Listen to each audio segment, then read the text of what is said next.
even 3 minutes to start our event officially. So let's wait for the other participants, please.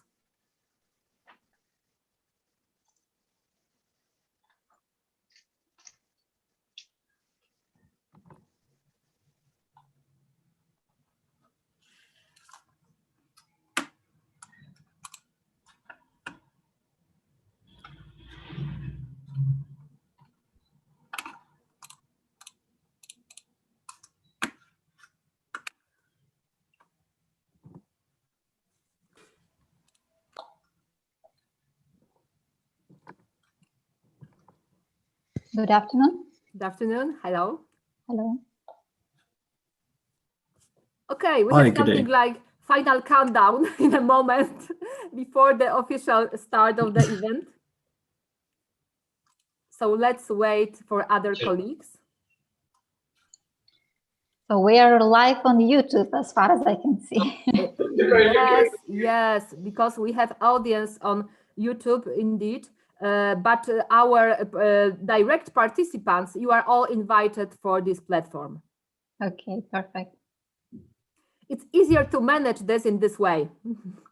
Absolutely agree.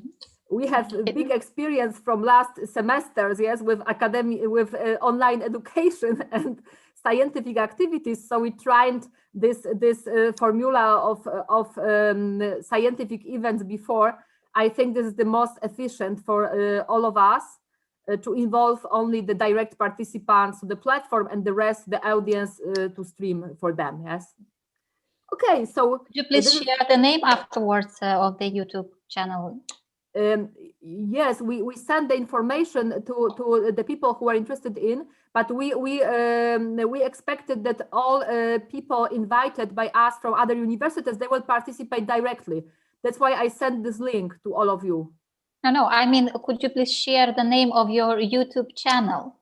Okay, Paweł, can you please later, not now. Share the address on chat?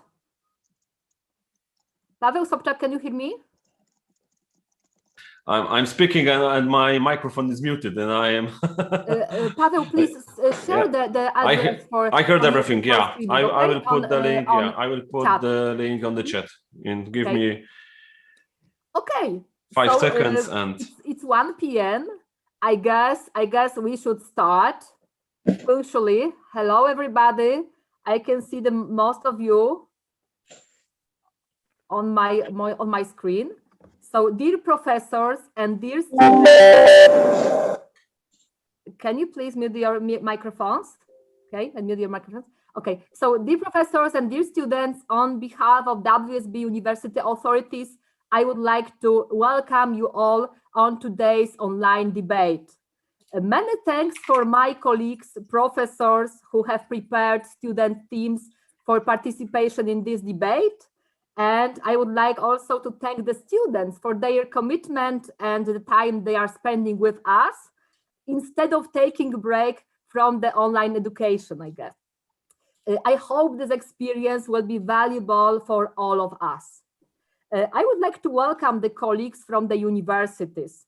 Krakow University of Economics, Poland, Vilnius Gediminas Technical University, Lithuania, Moravian Business College, Olomouc, Czech Republic, Mykolas Romeris University, Vilnius, Lithuania, University of the Basque Country, Spain, Carinthia University of Applied Science in Villach, Austria, University of Madeira in Portugal, and WSB University in Poland. Because our time is limited, I'm not able to tell you more about our university right now, but please feel free to look at this slide. And I would like to mention that so far, WSB University has been organizing various scientific conferences and events, but mostly for professors and PhD students, whereas the educational activities have been intended mainly for students.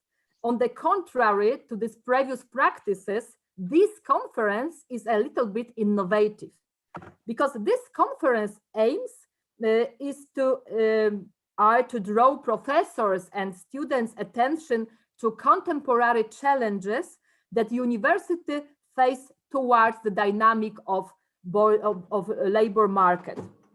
Moreover, these are also challenges for scientists and students who should take advantage of the chances and possibilities created for them by universities. And one of them is academic entrepreneurship.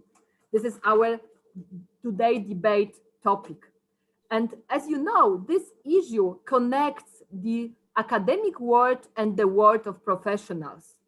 Because academic entrepreneurship development is a base, I can say the basis for facilitating the best features, abilities, skills, and individual potential of scientists and students.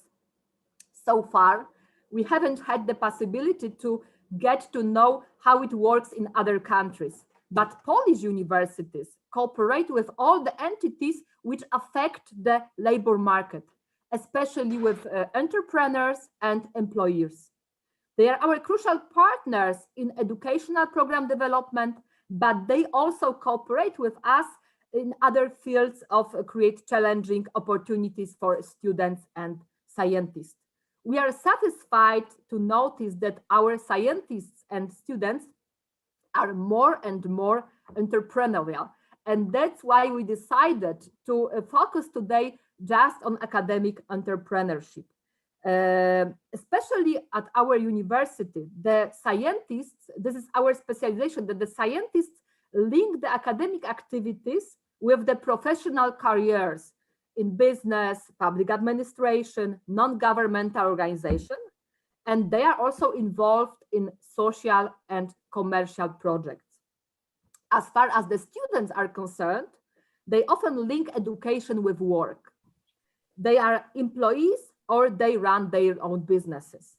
In both cases, WSB University is a partner for them, supporting the students, scientists in active entrepreneurial activities. So while linking education and work, our students and also our researchers, scientists, they are able to take advantage of this, what they have learned more effectively and faster. Because we should remember that not only students are learning all the time, also we researchers, lecturers, we are also can learn each other. So this is the most important in my opinion. We are all curious what the support of academic entrepreneurship looks like in your countries. So we decided to devote this debate exactly to this topic. And this debate will be divided into two parts.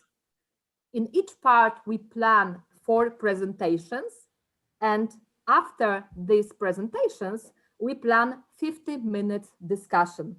We encourage the participants to ask the questions and experience and share your experience, your opinions. So I would like to start with the first part of our debate, not to extend my speech too much. And I would like to introduce the first presenters who represent Krakow University of Economics. So I will stop sharing my screen. Yes, hello everyone. Karolina Trela, please share the screen with our presentation. Okay. Yeah. Okay. As far as I know, yes, all is fine, right? Yeah, okay, so hello, my name is Marta Pikiewicz and let me introduce you my team members, Karolina Wojacek and Karolina Trela. We are students of the Bachelor's degree of Corporate Finance and Accounting in Krakow University of Economics. Of course, it's a pleasure for us to be able to take part in this debate. Therefore, we are grateful to WSB University authorities and debate organizers for the invitation and hosting us. It's also worth to mention that we are cooperating with WSB University not for the first time. We are representatives of ISEC Poland, which actively operates with International Relations Office of your university, so we are proud of our successes. Also, dear participants, it's a pleasure to meet you all. We are looking forward to your speeches. Good afternoon, everyone. I'm Caroline, and today our goal is to present you our perspective of academic entrepreneurship at Krakow University of Economics. Honestly, COVID-19 times inspired my team to develop entrepreneurial skills. The point is that we achieved our first economics experiences at the university. The universities give us a wide range of opportunities that we should be aware of and that we should make use of. I appreciate that we are meeting today as an international group of students and have an opportunity to exchange our entrepreneurial points of views and inspire ourselves.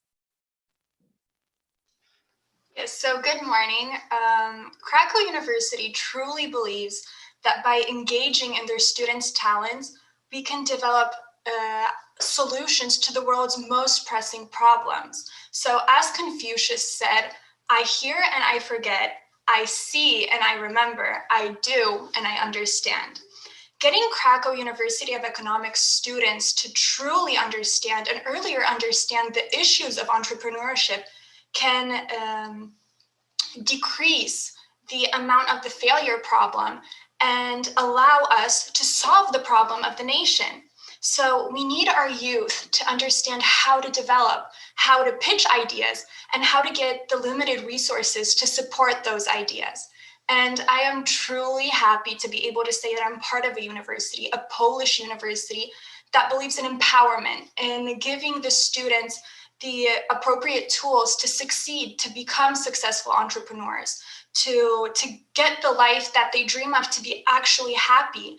And Krakow University of Economics offers as many entrepreneurial development chances to different target groups, to students, to managers, to elderly people, and to children. So the first thing that comes to my mind are science clubs. Science clubs meaning that we get to meet with people with similar interests that want to develop in the field that we do, and we get to do it under the eye of specialists. So a great example of this is the Entrepreneurship and Innovation Club, where we get to meet with people that want to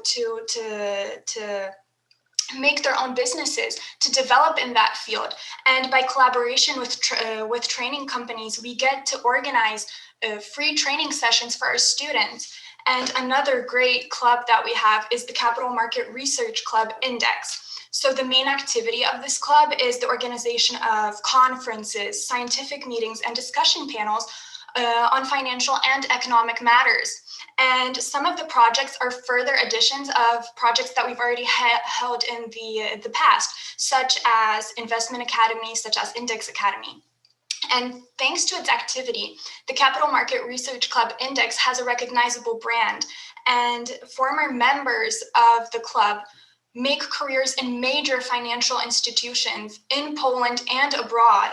And in reference to the Capital Market Research Club Index, I must touch upon the Capital Market Days, which is the largest student financial conference organized by the Index Club and by the Financial Quarterly Profit Journal. So a class that I personally attend and can fully recommend to everybody is business communication. So during our business communication course, we learn how to interact with people in the business world, how to present ourselves during interviews, what are negotiations, how should they be held, how should we act during negotiations to get our desirable outcome. So I think personally that that's the biggest gift that we can get, that we get to practice these skills before we get into the business world. So when we go into the business world, we walk in confident because we know that we've already seen a glimpse of this previously.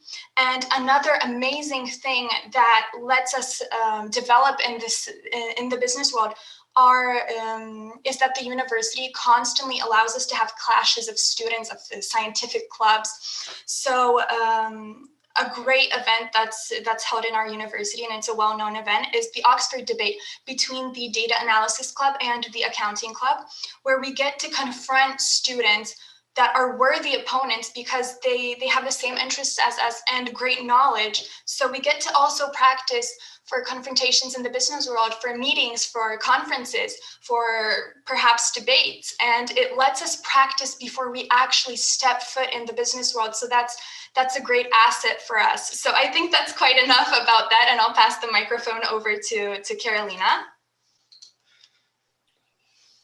Finishing the entrepreneurial activities intended for our first target group, students, I have to mention about educatory opportunity for our EAGLE students.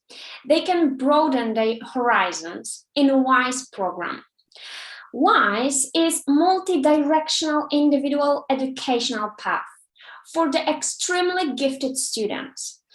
These are tutorials with personal tutors which build up economic knowledge. Such an activity gives our students significant advantage on the labor market and possibility to be member of scientific academic community. On the other hand, how does the university create corporate, professional, and non-academic relationship between students and companies? How does the university improve students' professional identity? Krakow University of Economics has also a collaboration with Santander Universidades. Santander targets students' entrepreneurship.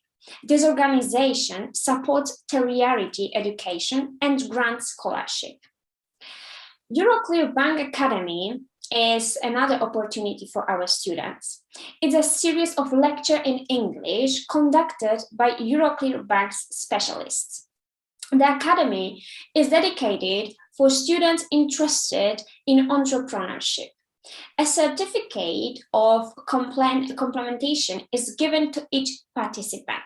The most active participants are rewarded with the paid internship in Euroclear Bank. These all activities supported a good start for young professionals. Yes, and now let me show you the next step. Krakow University of the Economics is a co-organizer of International Congress of the Economy of Values called the Open Eyes Economy Summit. This is an implementation movement that encourages us to new, open-minded look at the economy. I would say it's a top opportunity to get to know the most important and the hottest Mas é trends. falta de saber, Isabel, para este projeto, para a Ponte Editora chegar onde está no início, a Isabel como deve calcular please, cada questão. microphone. Eduardo, please. Okay, sorry. Okay, so I will continue. Interruption always happens, so that's not a problem. So one more time, Open Eyes Economy Summit is an implementation movement that encourages us to new open-minded look at the economy. And I would say it's a top opportunity to get to know important and also the hottest trends in contemporary social and economic law. Also, the Open Eyes Economy Summit means meeting with inspiring people of business, science, and politics. What's more, discussions about the new economic models. The Open Eyes Economy Summit gives the economic inspiration for students because they have a direct prospect to become voluntary assistants who get involved in voluntary work that opens their eyes to important issues of the economy of values. And let's focus now on the next target group that consists of top managers and executives. The primary example is Krakow School of Business of Krakow University of Economics. This school is a specialized didactic unit providing educational services and also offers postgraduate courses, MBA programs, and managerial programs dedicated to companies. Krakow University of Business is a member of the European Foundation for Management Development. And what's more, CSB creates the International MBA Congress. As you know, with MBA master degree, you will develop powerful quantitative reasoning, and you will be able to apply economic theory to practical business planning or even decision making. Money makes the world go round. Economics experts understand the financial engine that keeps it spinning. Making sound decisions in personal finances and in business decision depends on an understanding of economics. Yes, and my last few words. Dear students, as you have seen so far, all the entrepreneurial activities and opportunities for development are within your reach. Therefore, for any enthusiasts in the corporate world, starting your own business may prove to be a remarkable idea. As you know, having control over the work you do is something that many people long in their careers paths. Therefore, entrepreneurship is always a great career option for those willing to make their name in their corporate world. Thank you. Once again, thank you very much, and we can't wait to hear the rest of your presentations, and have a wonderful day. Thank you for your attention. Okay, thank you very much. Well, I find your presentation very inspiring. It shows many innovative solutions, and I think they really support you as a student. And I would like to say that the Krakow University of Economics is our very good partner, academic partner. This is very innovative institution, and although we are innovative as WSB University, but we can still learn something from our colleagues from Krakow. So this is efficient partnership. Thank you, students, for your presentation. I would like to ask all the participants to write the questions using the chat. Please address your questions to presenting universities, and after the 4 presentations, we will create a short room to answer these questions before the virtual coffee break, which is planned after these 4 presentations, after the discussion. Okay, so thank you again for this presentation. And the next presentation is planned for Vilnius Gediminas Technical University, Lithuania. And I would like to welcome again Professor Milena Medineckiene. Sorry, maybe my pronunciation is... Yes, it's okay. I'm not a professor. I'm a Dr. Milena Medineckiene. Thank you for introducing me. Well, it was really a pleasure to hear so much charismatic students, representatives from the Krakow University of Economy. So thank you, dear students, dear ladies. It was really interesting to hear your experiences. So my name is Milena. At the moment, I work as a Vice Dean in the Faculty of Business Management. And today I will share you maybe basic overview what we do in our university.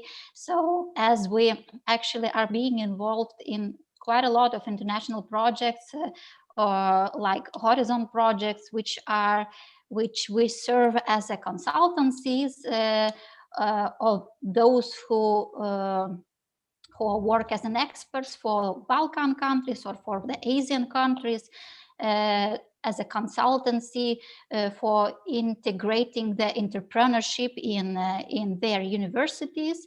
So we have lots of tips. So basically this presentation I was prepared for quite a longer period, but I will try to show just maybe the general overview. There is a few photos, so you could have the view of the university. But before that, I would like to say something which we are really being proud in our university. We have quite a high ranks in World University rank. It's QS ranking. I'm quite sure that most of you really know this. So it's in architecture, in civil engineering, sure, as we're a technical university, but in the business management, economics and econometrics, so computer sciences, engineering, engineering, electronic, and so on. But why do I say this? So probably most of you who are familiar with those QS rankings probably know why do the universities serve this ranking, because part of it, the scoring is dedicated of academic reputation, which is straight related to the topic which we are talking on. So basically entrepreneurship, the knowledge transferring, the possibility to commercialize the knowledges and researchers in the university. So probably, as I was the first from Lithuania representatives, I will give maybe a general overview. So also we are being proud by OECD named as one of the first European Union countries who developed entrepreneurship education strategies at the school level. And also we have already implemented the action plan, which is forwarded in three main directions. It's education for entrepreneurship, the good environment for startup development, about which I'm going to talk quite a lot today, and promoting and ensuring the accessibility for this entrepreneurship. So today here this overview, I will show 6 main directions. It would be how do we make different interesting. I will try to focus on examples, what we practically do. So first of all, some few examples of competition inside the university, some examples of interesting study model inside the university. Also, we have a plenty of way for cooperation in business, and we can be really proud of implementing that, and particular my faculty could be as an example how we do so. I will share those tips, how did we implement that. There is several activities which we do together with Vilnius City Municipality, with Industrial Association, intermediates. Excuse me for this repair works on my background. Okay. Few words about knowledge and transfer, technology transfer center. Probably all of you have it, but still I have to mention them. And also one very important platform which was created here in our university is Creativity Innovation Center. So this is the platform for creating startups for our students, researchers, teachers, and so on. So let's go first. And probably the most interesting thing is our inner competition. Each 6 years we implement, so lots of startups already were created, and I will just show a few examples of those good startups which were created. So for example, it is Work Sober. It's being used not only in national but only internationally, usually, as you can understand, in a construction company. So it's an alcohol detection solution. So basically all the employees who come to the construction site, they just can be detected by the alcohol detector. Next is a passive energy group. They were named as a passive energy group. First, they spread their product in national level. It's very popular, especially in the big industries in Lithuania, but also is being used abroad in the foreign countries already. So main idea is to reduce the cost of energy and to create they created the lighting technology that reduce electricity consumption even up to 40%. So lots of big industrial companies buy this equipment. It's easy to install, so it's very popular and very used in all the levels. So another one, it's more scientific. So it's the main idea is to reduce the pollution of extracting nanocrystals of cellulose from natural cellulose material. So this kind of environmental friendly ecologic products also used basically directed to the industries. And the last one example, which I would like to show you, this is a lock, let's say so. The idea was to create a system for monitoring how much people, when they come, how much people come, when they enter the shore, is also for the administrative buildings, but some private sectors also actively using this equipment. So this is just for you, and probably it could be interesting for the students for brainstorming the ideas for the future. Okay, let's go to the next one. It's also initiative of our university together with Vilnius City Municipality and together with secondary schools. This is the contest, so several secondary schools participate. The main idea that they are applying and asking to install the maker spaces in their school. So together with the business sector, with Vilnius City Municipality, we are coming and with all the knowledges of academic representatives of the business partners and Vilnius City Municipality, we are installing the maker spaces. There are just a few photos. How did we implement it? And in the future, we are planning and doing a different project related to the science, related to the creating commercialization, that science, startups, business, and so on. Okay, some examples. What do we do with study models? A few interesting study models which we created is a startup development and startup idea commercialization. It's selectional model, which basically could be selected by each of the study program in all university, even civil engineering, electronical engineering, and so on. And mainly it is with an aim to provide the students applied knowledges of idea generation, business product creation, possibility, how to present it, public speaking abilities of business commercialization, and so on and so on. Another thing important regarding the study models, we have obligatory study model of business management and entrepreneurship for completely all the bachelor students in the university for the first and second study year. So study program creators can choose, should they implement that in the first or in the second study, but basically, as I said, electrical engineers, business managers, and so on, all of them have this obligatory study model. And also there's lots of collaboration with external partners regarding the study model. So all of them participate in validating, on creating, reviewing the study models each year.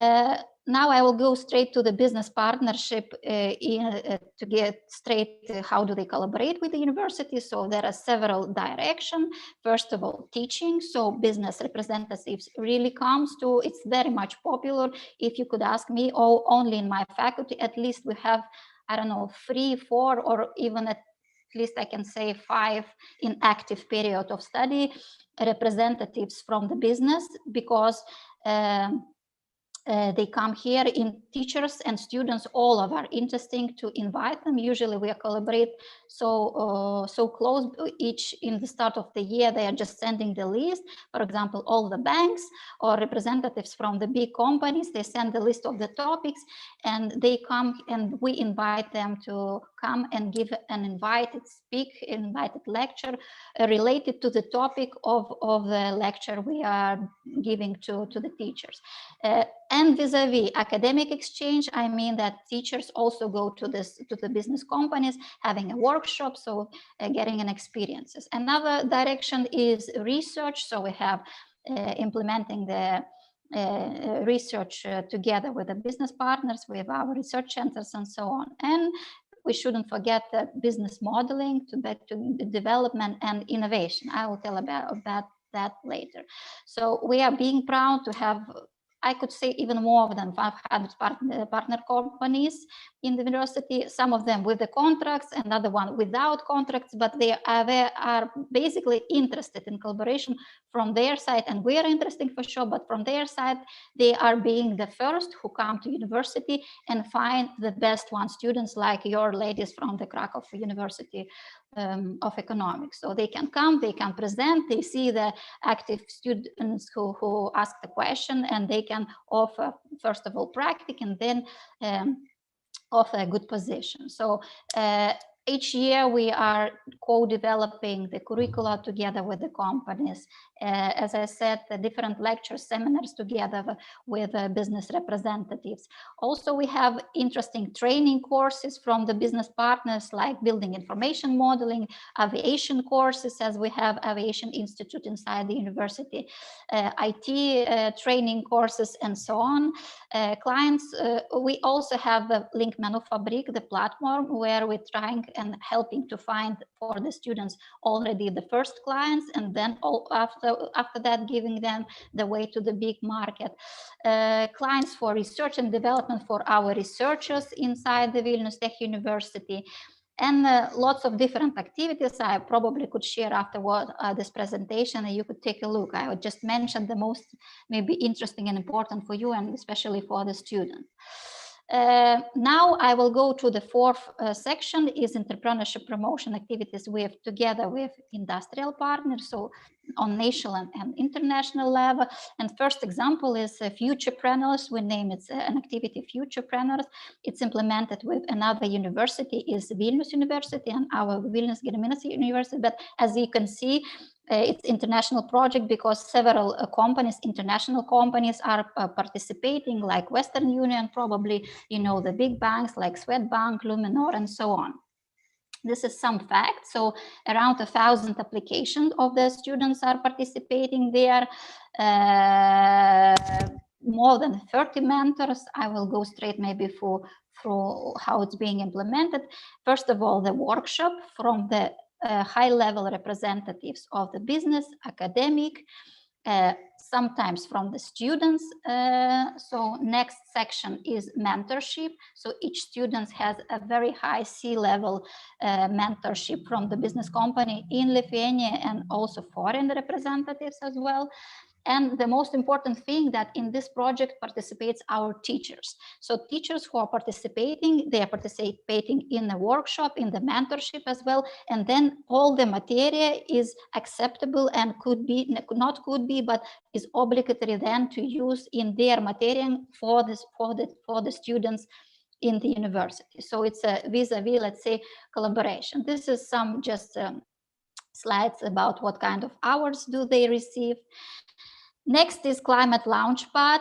It's already international, not for local students, but international students. So usually our Lithuanian tip is in the top 15.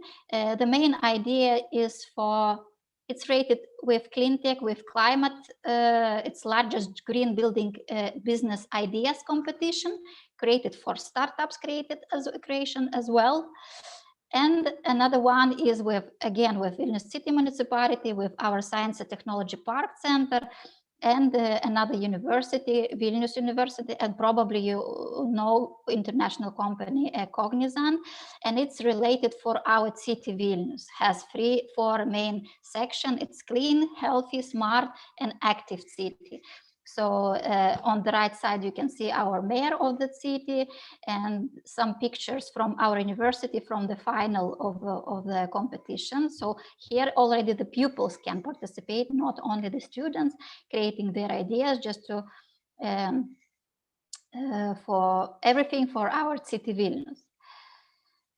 As far as I know, I don't have much time. So regarding the knowledge and technology transfer, I just have to mention that we do have it, and it's the main core basically in the Vilnius Tech University. I also participate in several projects there. So all the activities which I mentioned, more or less, they are participating or initiating or encouraging in some or another way. So if some of the representatives don't have the technology transfer in the university, it's highly recommended to have it.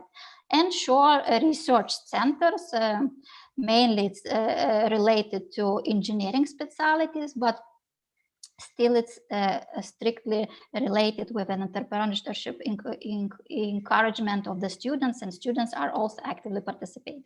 And the last one, there would be just a few photos which I would like to show you, but it's one of our most maybe important platform which we've created. It is named like Link Menu Fabrik, but basically it's a creativity and innovation center.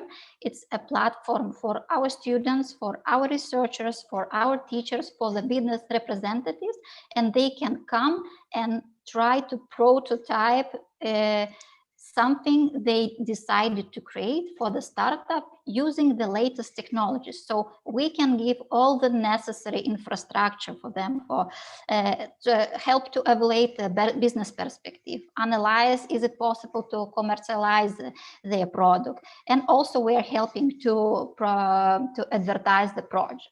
So this is just will be several photos of the activities, possible activities, some moments from this link menu fabric. So some part is dedicated for engineering, for example, prototyping, 3D printing, electronics. Some works with wood, with metal, or just consulting rooms for them, for their first clients. Another is smart media. So if you are interested in VR, AR, MR, 3D modeling, animation, making video or photo, we have a photo studio. Sorry, we have only 3 minutes more, okay? Yes, I'll fit it for sure. So there is a big room, big platform for different events. So basically courses, workshop, startup incubation, events. So conferences like that are also being implemented there. So this is just few photos, infrastructure, workshop, leisure places for them. This is a photo studio. You can play tennis. This is advertising, some pics from advertising workshops in there. This is a laboratory, which also was created by a few startuppers. This is a wood workshops if needed for your startup creation, metal workshop, as I said, painting workshop, the garage, so electronic workshop, whatever you want. And this is some art projects. Very fastly, maybe in 1 minute I'll show. For example, this is a smart interactive LED display with together in collaboration with Danske Bank. It was with the main idea to detect the face of the people who come into the company. So this is how it was implemented. This is some Samsung rocket, which was also done in our creativity platform. And if you've heard the Tele2 advertising on your TV probably, and probably seen this house, so this house also was prepared by our students in this. And the last is the Nano Jesus. You can see it's a needle, and it was created Nano Jesus, and it was created this smaller than average human cell creation. So, or 3D modeling of the chart. So thank you very much of your attention. I tried to pick it up everything in my presentation, and more you can ask in the discussion section. Thank you very much. Milena, thank you very much for this complex, very holistic, innovative presentation. I think we are all inspired, and I would like to add that I started my relations, my partnerships with Lithuanian partners some years ago. And I always admire you, like as a society, as a nation, also on institutional level, because you are really innovative. We can learn from you a lot, and I'm very glad that we have opportunity to continue this cooperation.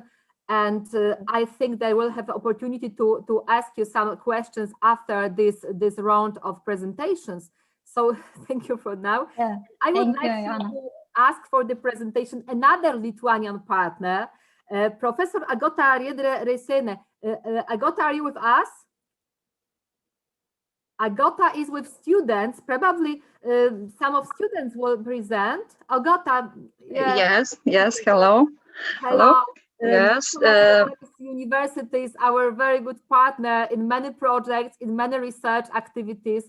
Also greetings for Dr. Andrius Puksas from Nicolas Romaris University. This is my personal scientific partner. So thank you all for the participation, and we are waiting for your presentation. Thank you. Hello. Today I am with my student team, and they are prepared to speak about our university and to present our university.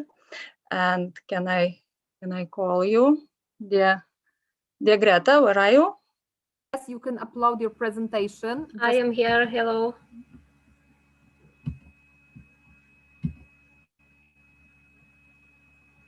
You see it?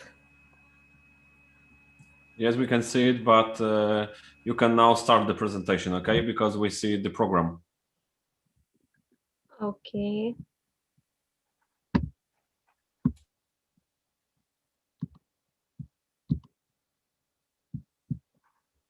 Now it's okay? Yeah, now it's okay. Okay. Sorry, but something wrong with my Zoom. So good afternoon. Sorry. Now we once again we see your presentation from PowerPoint, not the slides. Okay. If it's not possible to change the view, we can stay with this. Okay. Yes. Okay. If you don't mind.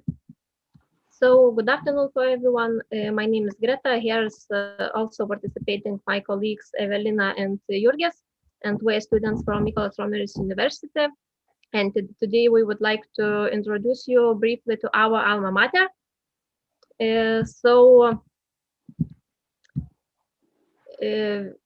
Our university is the largest social science specialized university in Lithuania, whose most prominent studies and research components are law, public security, and public administration. The university was founded in 1990, and Mykolas Romeris University is named after the fathers of Lithuania's constitutional law professor Mykolas Romeris. You can see the handsome man on the slide. These faculties operate at the university. It is law school, public security academy, faculty of human and social studies, faculty of public governance and business. And we have Mykolas Romeris University laboratories. What is it? Is it a teams of scientists, researchers, students, and other interested individual groups who implement Mykolas Romeris University research programs, develop an ecosystem based on a high level of knowledge, state-of-the-art technology, collaboration between science, business, and government institution and society, and network government. The laboratories is open not only to Mykolas Romeris University employees and students, but also to scientists, researchers, students from other institutions and business, government institutions, non-governmental organizations, partner with whom innovative solutions to the most important challenges of modern society are solved. So, Evelina, you are here to continue my speech. Yes, I'm here. So let me share my slides.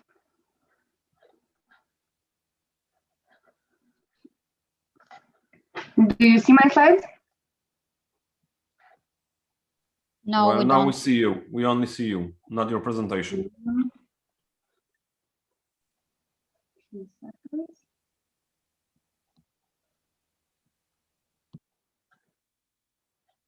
Now we see the presentation program. Yeah, and now we see the presentation. Okay. So, hello everybody. I'm Evelina Aukštikalnytė, personal manager and a student of Mykolas Romeris University. It's very nice to meet you here, all safe and healthy. I hope you all are. And continuing about students and researchers entrepreneurship in Mykolas Romeris University, I would like to present our mentoring program, which we believe is one of the effective ways for scientific community to communicate with business. So our mentoring program in university started on October 2019 as the way to create the best conditions for students to integrate into the professional community and plan their career. It started in the law faculty, and now we have 2 faculties in a university of 4 participating in this program. The program is implementing on the basis of these principles. All interested students can participate in the program, and 1 or more students who are studying in a field similar to the mentor's work are assigned to a mentor. Mentors are usually alumni or master's students of university. This collaboration lasts 1 semester and is often extended even longer by a participant themselves. Communication methods and goals are chosen at the discretion of the participants freely. And we actually have certainly great success stories of this program. Plenty of students find the dream jobs or become splendid researchers who work closely with business. Many mentors improve their skills and became an active part of university community.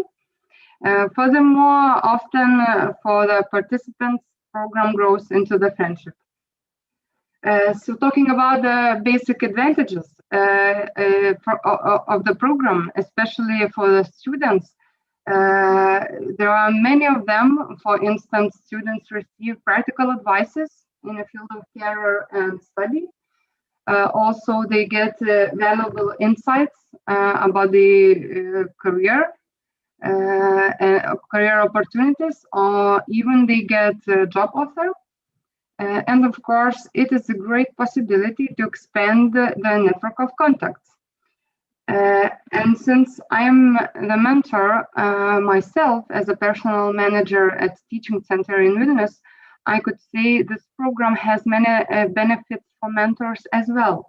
I could single out the aspects like development of leadership, building of self-confidence. Also important is that the latest scientific information is constantly available for a mentor. Of course, it is a great opportunity to find promising employees. Moreover, since I'm also a researcher currently writing an article about the impact of workplace conflicts in the context of burnout syndrome, I could see that our university creates the conditions in which students and researchers could be in a different roles, different employers at the same time, which increases entrepreneurship of university community. Thank you. That's all from me. And if you will have any questions, do not hesitate to write them. Thank you very much for this presentation. This is another very interesting Lithuanian presentations, and I think that now we know much more about the academic entrepreneurship in Lithuania, especially at our universities, which are, I think, our partners. It's a pity that we didn't have opportunity to start the collaboration with Milena earlier, but I think we still have the chance to encourage both sides to start something together. And as usually, I'm very grateful for our friends from Nicolas Romery's University in Vilnius, for Professor Agota, for Andrius Puksas, and for the students. It was also very inspiring presentations. And now I would like to ask for the presentations our Czech partner, Professor Adam Pavlíček, and a PhD student, Engineer Paweł Kolosz. Our friends from Olomouc, they are also our close scientific partners in many issues, in many conferences and events. But this time we'll have opportunity to learn more about your approach to academic entrepreneurship. So the floor is yours. Please upload your presentation if you have. Thank you very much. Hello to everybody.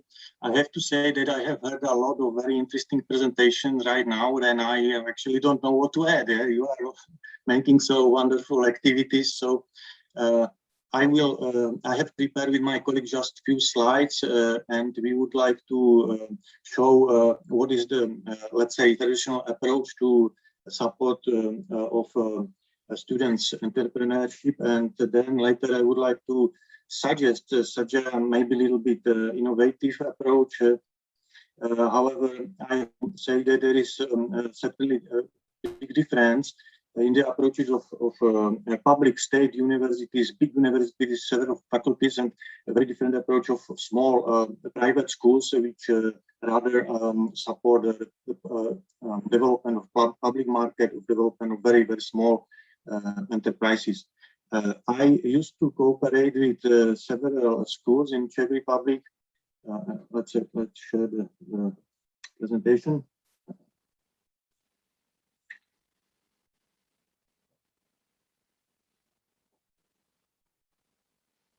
Is visible the presentation, please, or not? Yes, it's visible. Okay. I used to work with a small private school, Moravian business school at Olomouc, that in the Moravia, and I also cooperate for a longer time with the Technical University of Ostrava, and now with the Business and Management University of Prague.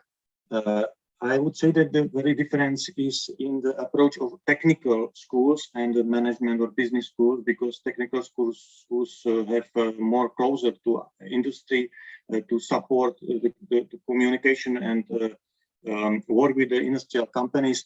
The business is, I think, not so advanced and so developed in the cooperation. I mean, the business schools are not so developed in the cooperation. Yeah? I would like to say that from the technical, from the point of the view of technical schools, there are very developed business incubators in the Czech Republic, because they are considered as a very effective way how to support the starting of startups and new businesses. As an example, I would state the business incubator in Ostrava near the Technical University, which offers generally 3 years contracts and supports the new businesses in premises, in laboratories. There are adjustable spaces. Of course, they offer consulting, marketing services, accounting, and so on. Of course, there is a possibility to find better seed capital or some joint ventures and different forms of financing. If the company finishes after 3 years or 2 years in the business incubator, it is usually moved to the technology park, which is very close here. And there are located there also successful companies from the region, and they really closely help to support developing of these newborn companies. However, although there is the big business incubators and this infrastructure connected is quite effective way how to support new starting businesses, we would like in our schools, which I also already told is quite small private schools, we would like to launch a system which would start to work with the potential entrepreneurs just in the very young age. Yeah. So we would like to focus already on the secondary school children, which to them we make some presentations about the business, about the possibilities of entrepreneurship, and we are trying to recruit them to our school. So the first stage, I think. After they start studies in our school, then we want to have a very personal approach to them, and to assign a personal mentor, which would like to find them their actual strategic plans for their future, depending the employment of, or of course, what is more important, if they possibly would like to start entrepreneurship, to start a business in the future. Of course, this is not a question of just a few meetings. They need to discuss and they need to think over their strategic plans during all the years of their studies. Yeah? And the personal mentor should to be to disposition to them and help to discuss and to find the information and to help them actually to make the decisions for their future plans. So we think it is much better than without this I would say angel who would help this every people in their development during the study process and the study activities. Next stage is the creation of the business planning, or the business planning generally, and the creation of the business plan. What we teach to our students. We have courses which have just 1 semester business planning, but I think it is much more efficient if the students make the for a few semesters business plan, let's say 2 or 3 semester business plans, or they then even focus on the business planning in the bachelor or master thesis. Because we have experiences, there is a big difference if the students make the business plan just to get credits, and big difference if we really feel that the business plan is realistic and they will really in the future like to start the business. And the 1 semester business planning is, in our experience, not sufficient, because it's just the first try, is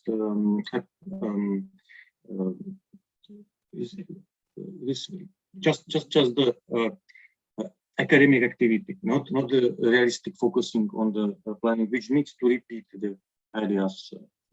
Okay, next very important and interesting thing is the cooperation with the business advisor board, because this is the connection of the specialists from the practical companies, which can help students to focus better their focusing of business. They help even to find the finances. They can provide the practices. So this advisor board should really provide a closer connection with the business even during the studies.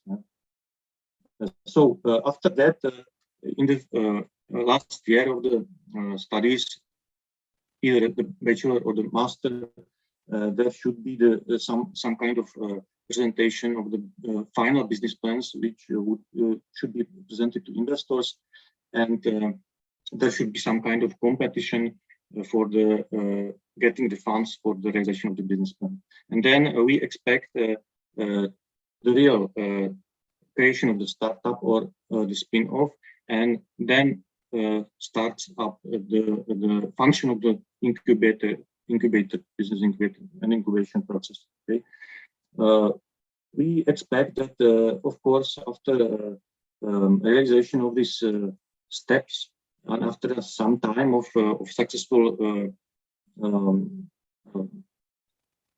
business, leading the business of this spin-off and startup companies, also the school can expect some payback of possible investments, or because the alternative financing of the private schools is of course very also important issue. So we expect that the companies which will be started with the help of the business with the school should also help to refinance the activities of the school. Okay, so this is just some kind of suggestion of steps which we would like to make more real in our school. And now I would like to ask my colleague Pavel if he could possibly to tell something about his experiences with the Honeywell company, and how the Honeywell company supports actually the establishing of new businesses with the help of academics. Yes, Adam, thank you very much. Hello, everyone. It's good to hear you. Stay safe and healthy. So my part of presentation is focusing on the distance study and the current company's perspective, because it was a standard in the past that usually every student went through the bachelor degree, then master degree, and after that the student was looking for a job and to start his professional career, or if he want to be the part of the academic area, he continue with the PhD study. Based on the current dynamics development of the environment in the industry or in the business in general, companies have started finding new approaches how to easily implement students after their study into the company environment. And the current trend, which is more and more popular, is that after a bachelor degree completion, companies that are closely cooperating with the universities and have some strong relationship, they are finding the talents on the universities via their HR departments or some special headhunter companies, and they're trying to set up some, let's say, combination of the work and studying through the master program at the university, which allows to combine full-time job in the company and distance study to complete the master degree at the university.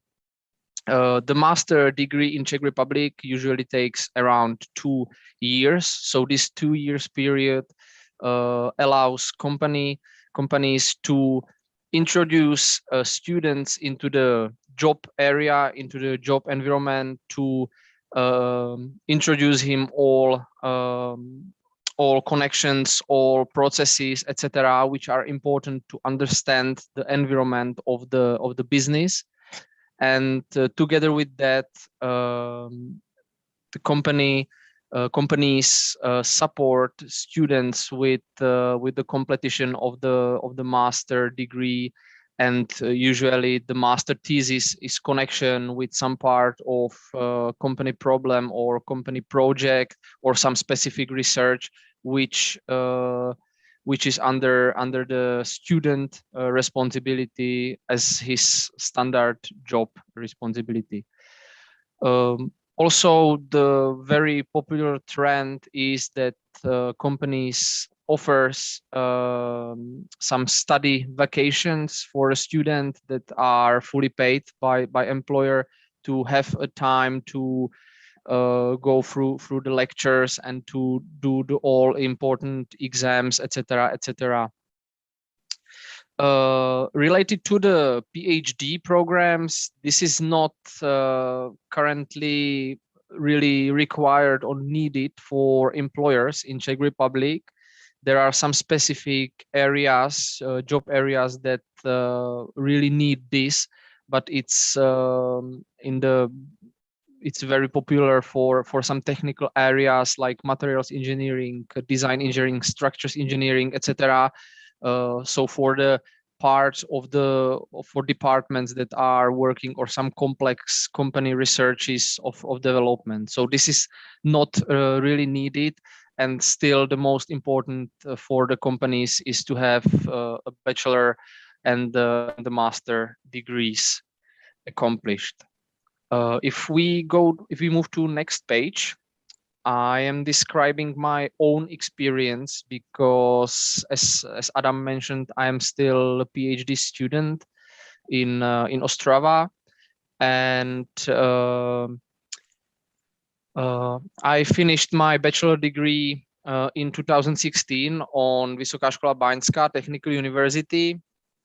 And because Job Air Technik, a company on Mošnov Airport, has a close cooperation and a strong relationship with the Báňská University, with the Department of Aerospace Engineering, they were offered some jobs to me and my classmates to start to work for them, to give them or to give us some specific task that should be the part of the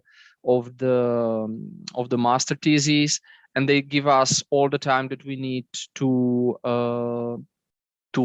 spend the time with the university requirements, and also to let's say discover the environment of the company. So it was perfect combination of the work and study from my perspective. So I have fully defined role and responsibility within the company. It was to implement the project management system into the company, and I had a time to do the exams, to do some theses to accomplish the subjects, etc., etc. This program was in 2016, 2017. by the end of 2017, my project was accomplished, and also my master thesis was successfully done.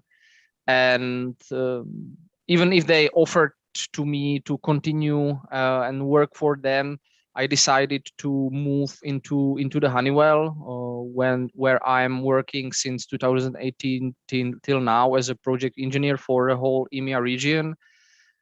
And the Honeywell is one of the companies that also fully supporting their employees to improve their study, their knowledge and skills. So I'm the part of the PhD program of Honeywell. Also, it's again at the Bańska University, the program management in industrial systems. And I'm working on application of agile methods in the project portfolio management in Honeywell as an industrial company.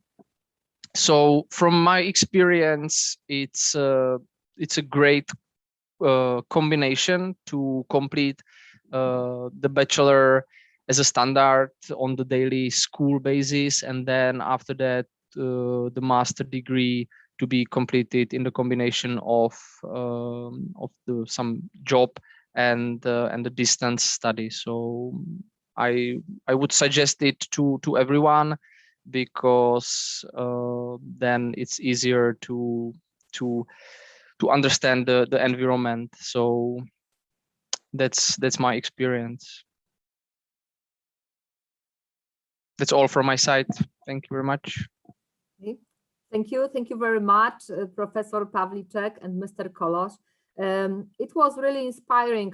Thank you for your contribution, because your approach is very similar to WSB University approach. Our both private schools, universities, we are located on the Polish-Czech borderland. We operate in a similar environment on, let's say, common labor market. So your experience is inspiring also for WSB University, and I think also for other partners. Thank you all for the presentations in the first part of the event. Now we would like to finish this first part with the round of questions and answers. On the chat, we have some questions. Maybe first I will address the question to Milena. And I think that I see that the rest of questions is for all the participants. So Milena, could you please answer in short words about the creativity, whether this creativity center you presented is only for students or for everyone, if possible? No, okay. Thank you very much for being interesting, for asking a question. I'll be happy to answer. So no, it's not only for the students. The main idea was like a collaboration space for all the active participants. So for the researchers, for university representatives, all the teachers, researchers, students, business representatives. So even if the business representatives have any idea for a startup and they would like to involve the students in this startup creation, so this is also the platform for them. So not only for the students. So in short, so. Okay, thank you very much. Thank you for the answer. And now we have another questions addressed to all the speakers. First question is from Professor Rachel Schumacher. Rachel is with us. So Rachel, you can ask this question personally. Yeah, great. Many thanks for all these inspiring talks. And given the fact that it was an International Women's Day yesterday, I thought about, or a couple of days ago, so I thought, okay, what about female entrepreneurs or maybe people from marginalized groups? Is that a specific topic you tackle? Because we don't do so at our school. I will present about that later on.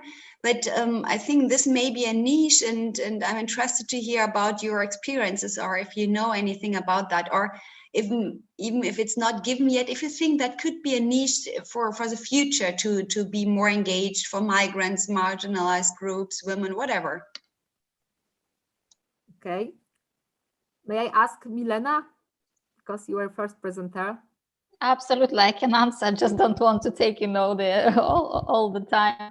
So Actually, just a few days ago, I just was searching for European reports, and I saw that Lithuania takes one of the first positions with regard to equality in female positions. So probably you know that we have a female, the head of parliament.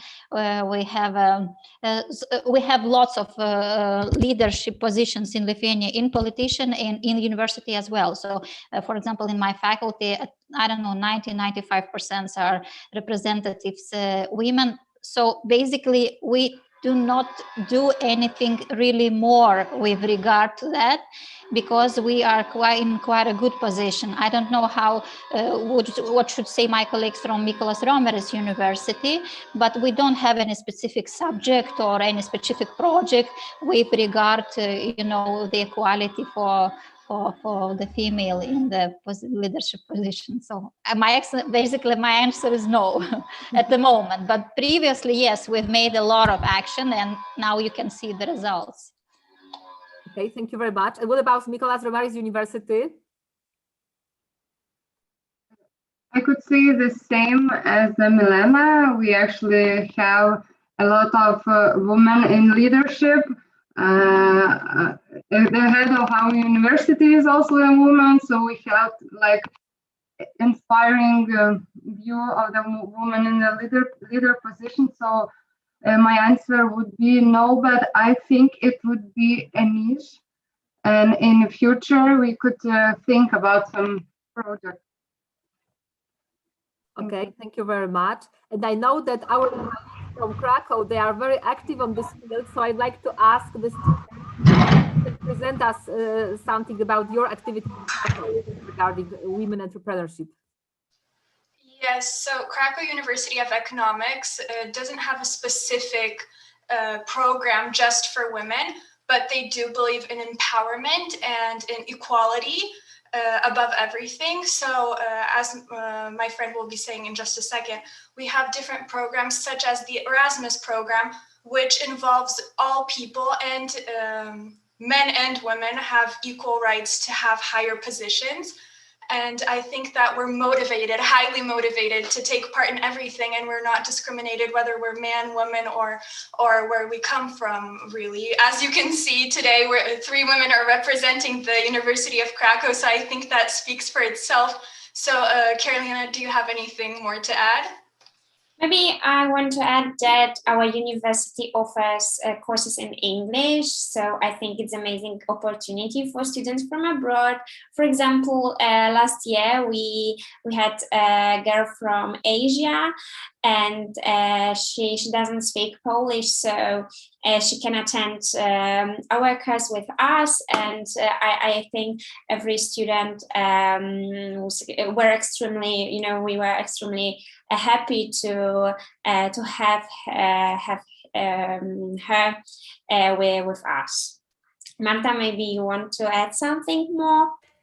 Yes, just 1 minute for me. I would say that answering to your question regarding that part about the foreigners and minors, I would say that in Krakow University of Economics, we've got the organization Erasmus Student Network, and that the specialized organization made for the foreigners, regardless of the gender. So we are open for all the people. So welcome to Krakow University of Economics.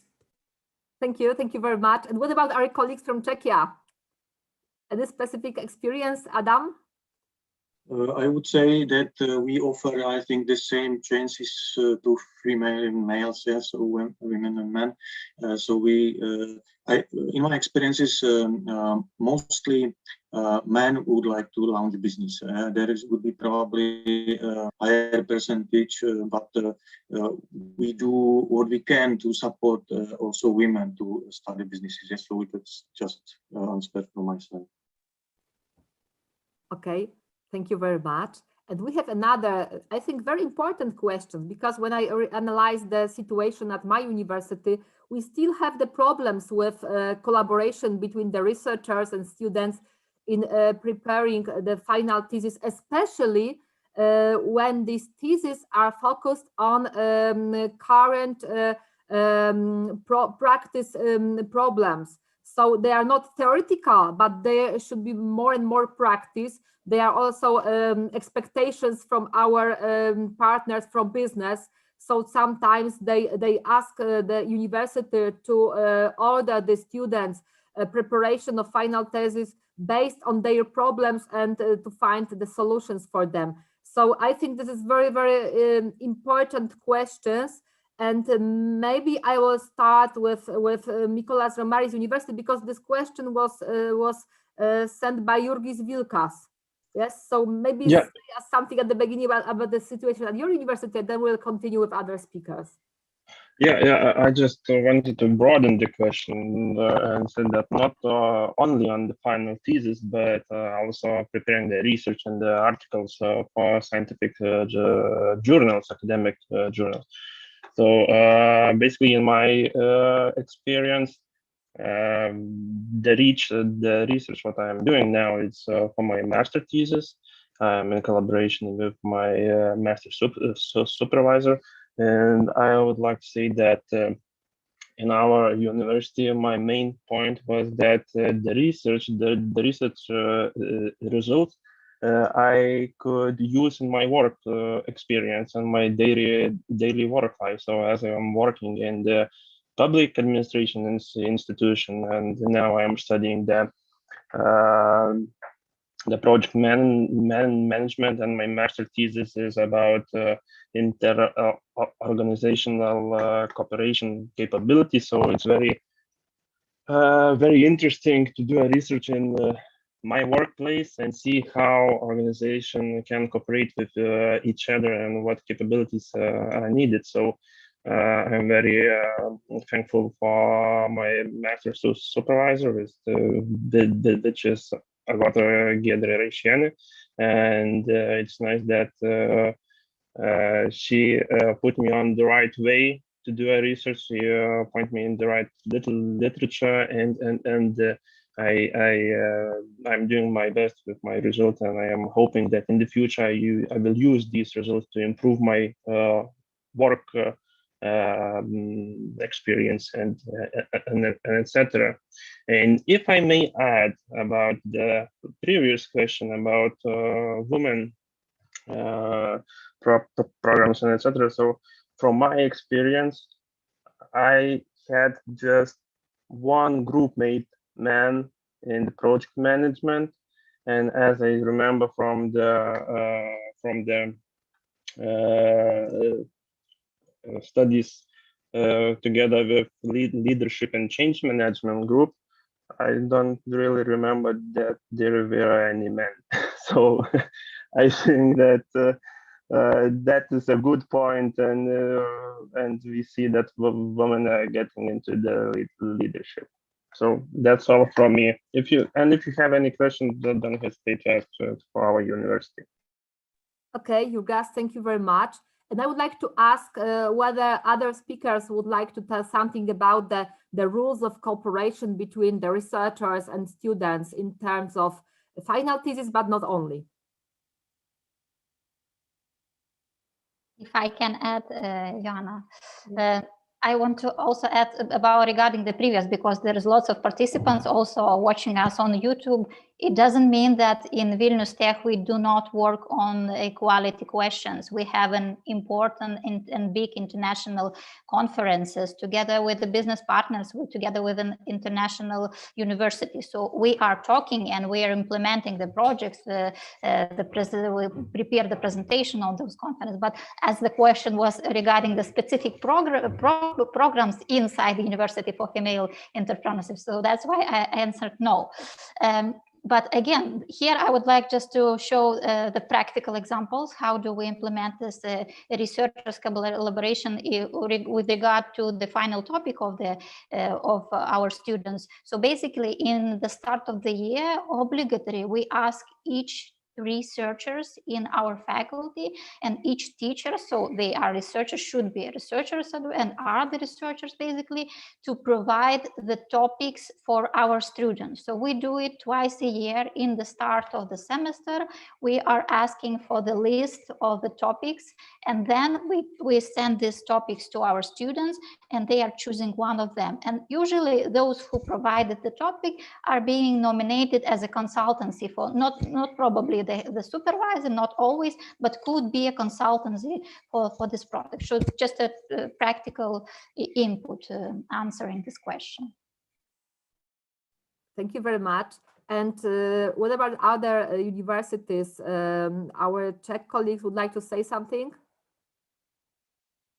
I would just very shortly say that many topics are coming from our business partners, and many students bring their own topics from the companies where they work, usually on the combined style of study. And of course, I think in my experience and according to experiences of my colleagues, that academics cooperate, I would say, very closely with the students, with the solutions of the problems, especially from the methodological point of view, because of course the focus of the work needs to be on the students. However, because they are not experienced so much, they sometimes do not know how to solve the problem. So we mostly focus on that to find the suitable methodology and help to see the light on the end of the project. So this is, I think, the most important work of the academics in that kind of cooperation. Okay, thank you. And before the break, because according to the agenda, we have in plan a 15-minute break now. I would like to ask whether someone would like to add something before the break to these answers, or we will continue after the break. We have 2:25 so I think we can continue 2:50. Okay, so in 15 minutes we will see again after the break. This is virtual coffee break. Unfortunately, we are not able to see in person this time, but I hope that soon it will be possible again. So 15-minute break, and then we will continue. Thank you very much. Thank you. See you soon.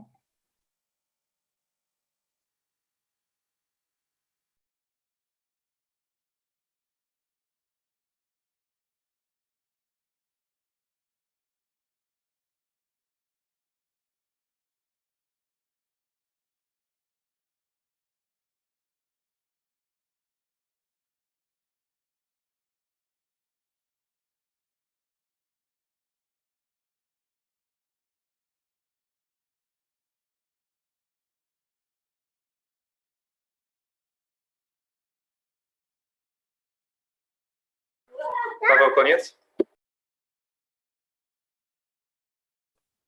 Znaczy, na razie mamy przerwę, Dominik. Na razie mamy przerwę, jeszcze druga część będzie. Paweł, połącz się ze mną na telefonie. Już.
No, la primera.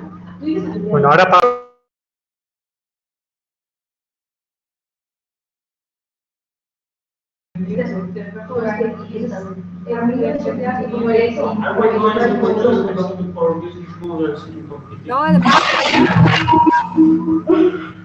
Hello guys, we hear you. The microphone. We hear you guys from the University of Basque. Okay. Hi. Hi. Hi.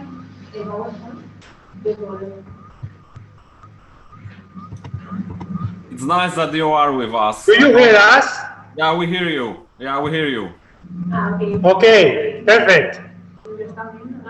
Are you watching the screen that we shared with you? Yeah, you will have. But we have some problems with microphones, with sound. Okay, it's better now. Okay. Well, we are starting the second part of our online debate. We are after very inspiring discussion.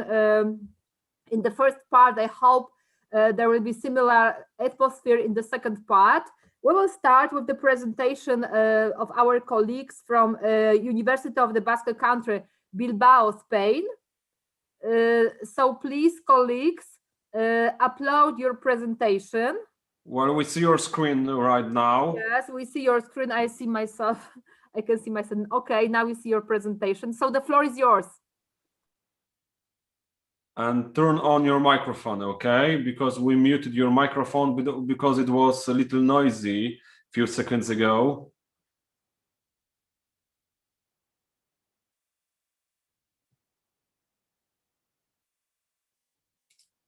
So we can't hear you. Please unmute your microphone. Or Pavel, you can do this maybe. Well, I cannot do this. I only send them the request to unmute them. Okay. Yeah. Now we hear you. Okay. Okay. Hi everyone. We are Ibai, Mercedes, Andrea, and Maria Emilia, and we are going to present you the paradox between reality and opportunity. We are going to quickly describe you how our university is helping students, and later to describe the situation more in general, because here in Spain, the average entrepreneur is 38 years old. So in reality, there are not so many young people who are starting a business. We have decided to make you a more friendly and dynamic presentation, and for that, we have chosen 4 different characters that represent real-life situations. Here we have the 4 situations. On the one hand, we have Bjorn, a young university student from the Basque Country. Among the options offered for a financial aid, he has the option of entering a competition. Secondly, we have Mark. He's unemployed and looking for a job. So he's thinking of starting a business. Then we have Sarah, who is thinking of opening a startup. And finally, there is Mary, who, thanks to the success of her friend, is going to entrepreneurship. So we can see 4 types of entrepreneurship: students, unemployed people, technological opportunities, and women that want to create their own path. At the city council. Hi, good morning. I'm thinking of running my own business, so could you give me some information about financial aids? Yes, of course. You have different ways to apply to them, from the government, city councils, universities, private organizations. I mean, more than 40 ways. Meanwhile, in the waiting room. So, are you two starting a business? Yes, in my case, I'm unemployed. I've been looking for a job for a year now, and I decided to open my own business in order to financially support my family. Yes, I have seen an opportunity in a technological path. The truth is that people are encouraging me to look for another job instead of creating my own, because it supposes a lot of investment and risks. In my case, my parents don't support me. They want me to work for someone else. Don't be afraid to fail. I'm sure you have all the knowledge you need because you went to a university. so you are fully prepared to start your own business. Okay, so as Mark, 23% started out of necessity. As Sarah said, almost 73% started because they saw an opportunity in the market. As John, 15% of families don't support their children, and also they ask them to study or to become civil servants. And in general, 55% don't undertake for fear of failure, and also because they think that they don't have the enough knowledge. And you have many options. Look at this. I have made an outline of all the ones given by the different entities. There are some of them: city councils, the government, private companies, universities, banks, and each of these focuses on a specific sector of society. For example, the universities are the ones who most support the university community. For example, in the University of the Basque Country, we have CITEC. There are many private companies that support people in vocational training. On the other hand, if you are a woman, you get help from the provincial council. And if you are unemployed, you get help from the law. So what we can see is that there are so much ways to obtain a financial aid, but anybody can know how to do it. How was it? Well, there are too many options, and I'm not sure which one I'm going to choose, so I'm lost. What if we go to the bar? We can discuss about which one is better for us. Yes. I think the business example that fits me best is Amazon. But they damage the environment and they don't take care of local market. I think that Amazon and similar enterprises are not ethical companies. I understand the enterprise like an opportunity to change the bad situation of the environment and personal relationships. Yes, I agree with you. I think that many little businesses started with great intentions, but then when they became bigger, it seems as if they had lost or they had forgotten why they started. One example could be Inditex here in Spain. Amancio Ortega, the founder of Zara, started with a little shop, and now that he is internationally known, he produces his clothes in Bangladesh, where nobody can guarantee the human rights. So I agree with you. In addition, according to the European Commission, nearly 50% of companies' sustainability claims are exaggerated, false, or deceptive. Big corporations think more about money than the consequences, such as pollution, tax evasion, precarious employment, or lack of human rights. It seems as if money is everything. So now we want to show you some examples. We want to show you some examples that inspire us. Here in Spain, luckily we have lots of good options, but we are going to talk about two in concrete. The first one is an enterprise named Libreta Saavedra, who made eco-friendly notebooks. Neither water, trees, nor chlorine are used in its production. The process is completely ecological and environmentally friendly. Each week, they contact an emerging artist to design their covers. So they make small limited editions to showcase the artists. Our second example is Basque, a clothing company from the north of Spain founded by young people like us.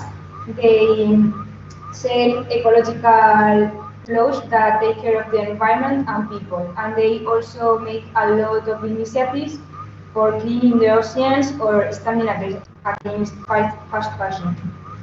Okay, so to finish, we think that our idea could be summarized with these 4 facts. To start with, in a first moment, we think that it seems to be lots of funds and options, but then in reality, only 4% of the required capital. Our second example is bank. In addition, 77% of young people don't start a business due to lack of financial support. This is the biggest obstacle that young people is facing right now in Spain. In Spain, there are six entrepreneurs for every 100, which position us below the European average. The COVID crisis has highlighted the need to increase innovation. Many little businesses have been. In addition, 70% of young people don't start a business due to lack of financial. This is the biggest obstacle that young people is facing now in Spain. In Spain, there are opportunity to innovate and create new things. The COVID crisis has highlighted the need to increase innovation. It's essential, likely dedication. Because they haven't chosen in the past. We think that people will be more aware and there will be more new business and entrepreneurs in Spain. And we have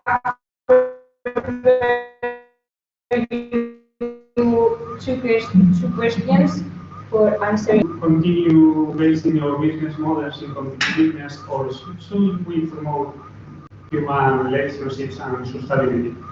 And the second one, what are the limits of economic growth? Thank you very much. That's all. We hope that you liked and also that you had understood everything. So, and if you have any questions, or if you want to comment something, we will be pleased to answer you. So, thank you. Thank you. Thank you very much, Professor Sepulveda. Thank you, students. I know that you had advantage because we met before and we discussed your presentation, but I'm surprised the level of creativity and originality and the innovation. I know that people from Basque Country are very innovative because I visited Bilbao and I know your achievements on this field of design and creativity, but I'm really, really surprised, and thank you very much for this specific approach to academic entrepreneurship. I think it encourages us to deepen this issue.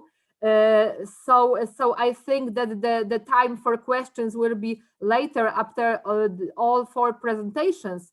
Once again, thank you very much. And I would like to invite for a presentation representatives of University of Carinthia University of Applied Science in Villach, Austria, Professor Raquel Schumacher and the student. Please start your presentation and upload your file. Okay, many thanks. I hope you can see the slides now. And yeah, many thanks for this kind invitation. I actually learned a lot from the other experiences so far. And let me just start with the presentation, and then I will hand over to one of our dear students, Herman Bosman, who is also here. And for us, this is a great issue because Carinthia, it's one of the smallest states of Austria. In the south, it's a border region with Italy and Slovenia. So for us, we are not located in one of the large cities or one of the main cities in a country, but we are more or less in the countryside, and we face some specific issues there. And one of the challenges is the demographic change. We have a lot of brain drain. People are leaving Carinthia and never come back. They leave for educational issues and they found their businesses or become employees somewhere else. We have a relatively low economic performance, or more precisely, we have a good performance in specific sectors. So Carinthia is pretty much depending on tourism, things like that. So the economy on the one hand side is not too diversified, but on the other hand side, there are huge aspirations. So during the last years, Carinthia became one of the clusters for high tech in Europe. So let's say the semiconductor industries placed their production sites here. So very specific circumstances under which we operate. So this is an issue of pretty much interest of the university, of the public bodies, and we are thinking of not only about innovation and entrepreneurship in the traditional sense, of course, but also of social entrepreneurship or social innovation, because we have the whole societal picture. To tell you something about Carinthia University of Applied Sciences, so we are only 25-year-old and we just grew fastly from 70 students in the first year. Now we have 2,500, and from 2 classes courses we started with, we have grown to 35 courses and more than 80,000 graduates in the last 2.5 decades, which is impressive, but of course also somewhat challenging, because institution has to grow. We need the skills and of the professors, but also of course of the administration and scientific personnel. And of course, as we are in University of Applied Sciences, we have to interlink that to the regional demand and the regional developments. And this is something which may be different in our case compared to other huge universities, which are more traditionally are more characterized by theoretical developments, PhD programs, and so on. So we have 4 fields of study now, which is IT and engineering, health sciences and social work, civil engineering and architecture, and the School of Management, where I'm located.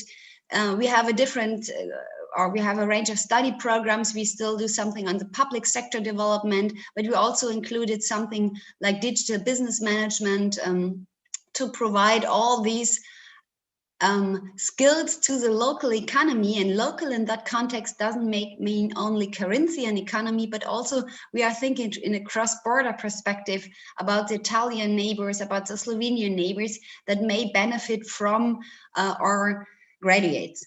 So this is the operational field we are in, and I just cordially invite you, of course, to visit the website. And what do we do?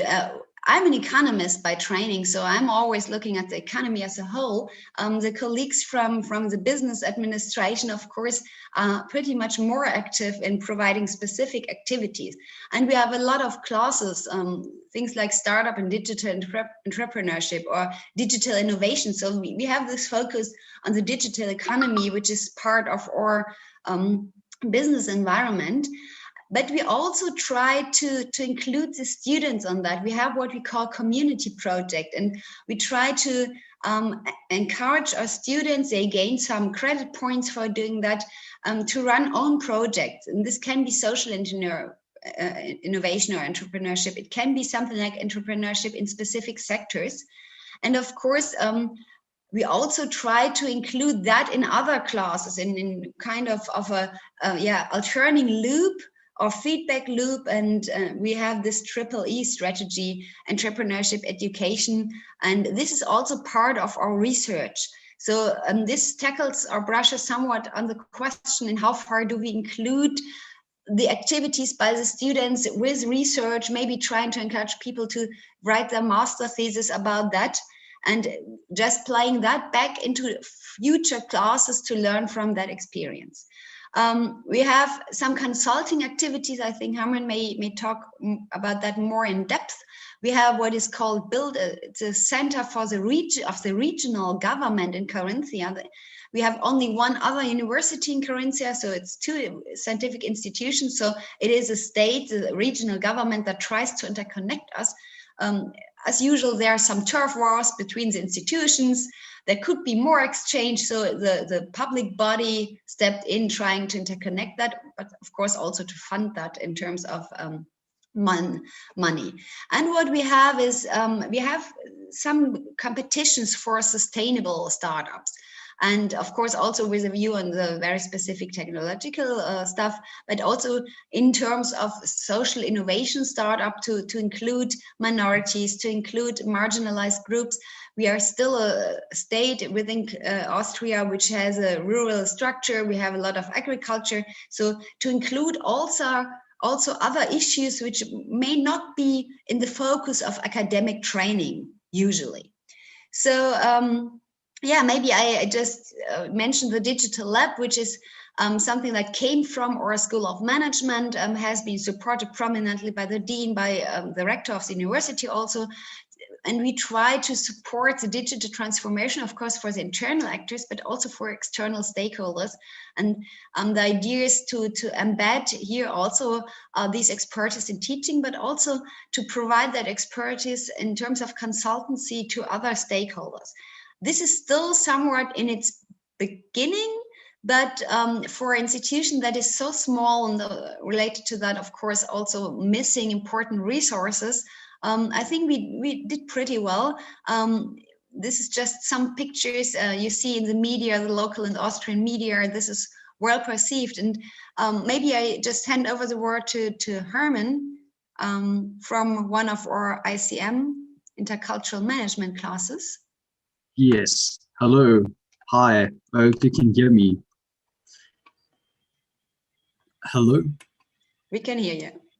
Okay. Awesome. Okay. I think I'll just have to share my screen quickly. Okay, and the slides as well. Okay. Okay, so hi, it's nice to meet you all. I would just like to firstly start off by saying thank you very much to all the previous groups that presented. They were very inspirational and well prepared. So who am I? I'm Herman Bosman, the guy in the front of the picture here, just with a bit more hair now. So I'm here with three of my good friends who are all aspiring entrepreneurs. And just a bit more about myself. I come from Pretoria, South Africa. I am studying since 2019. I'm studying intercultural management in the Corinthia University of Applied Sciences.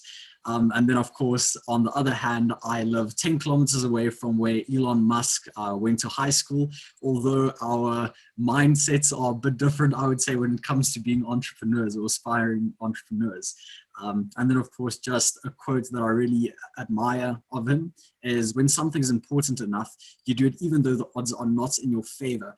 And I think for a lot of entrepreneurs sitting here today, it is something that we all struggle with, is when there's something that goes wrong in our daily life, or just when it comes to business, then we want to give up because we don't know what to do next.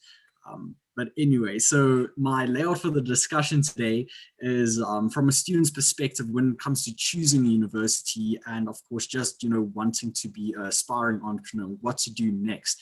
So firstly, I'll be talking about the two factors as a prospective student, so looking from the outside inwards. And then, of course, the second point would be the university's capability when it comes to choosing a university. So, the research and development opportunities, the facilities, the partnerships, and then the contacts that come with that. Then thirdly, of course, the entrepreneurship, and then intrapreneurships for the people that I'm sure some people of my own class didn't understand what an entrepreneur is, but it's someone who works inside of a company but still has the acting abilities of an entrepreneur. So you're actually an employee, but you are doing everything what an entrepreneur would be doing and being paid a bit more than the usual employee's rate for that, or income. But of course, it's the like-minded individuals that we look forward to meeting in these businesses. And then at the end of the day, having opportunity, a learning opportunity, and growing your connections within them. So yeah, let's get started. So for the first point, the two factors that I think, prospective students really look at is, the quality of the education. It's based on the, the practical understanding rather than the theory sometimes. And I think the University of Corinthia is specifically looking at the more practical side of it rather than just theory-based. Because at the end of the day, when it comes to business, there are some things that you can read in a book, but when it comes to, acting it out, it never is the way that it actually is in real life. So I think the University of Corinthia is really, looking at this aspect of business, and especially when it comes to management, the School of Management, they're doing a perfect job in this. But of course, the pros and cons do exist in this field when you are looking at the practical side rather than the theory side, because at the end of the day, there is some theory-based work that really helps you to understand, if I'm writing a thesis, how to interpret, do the work.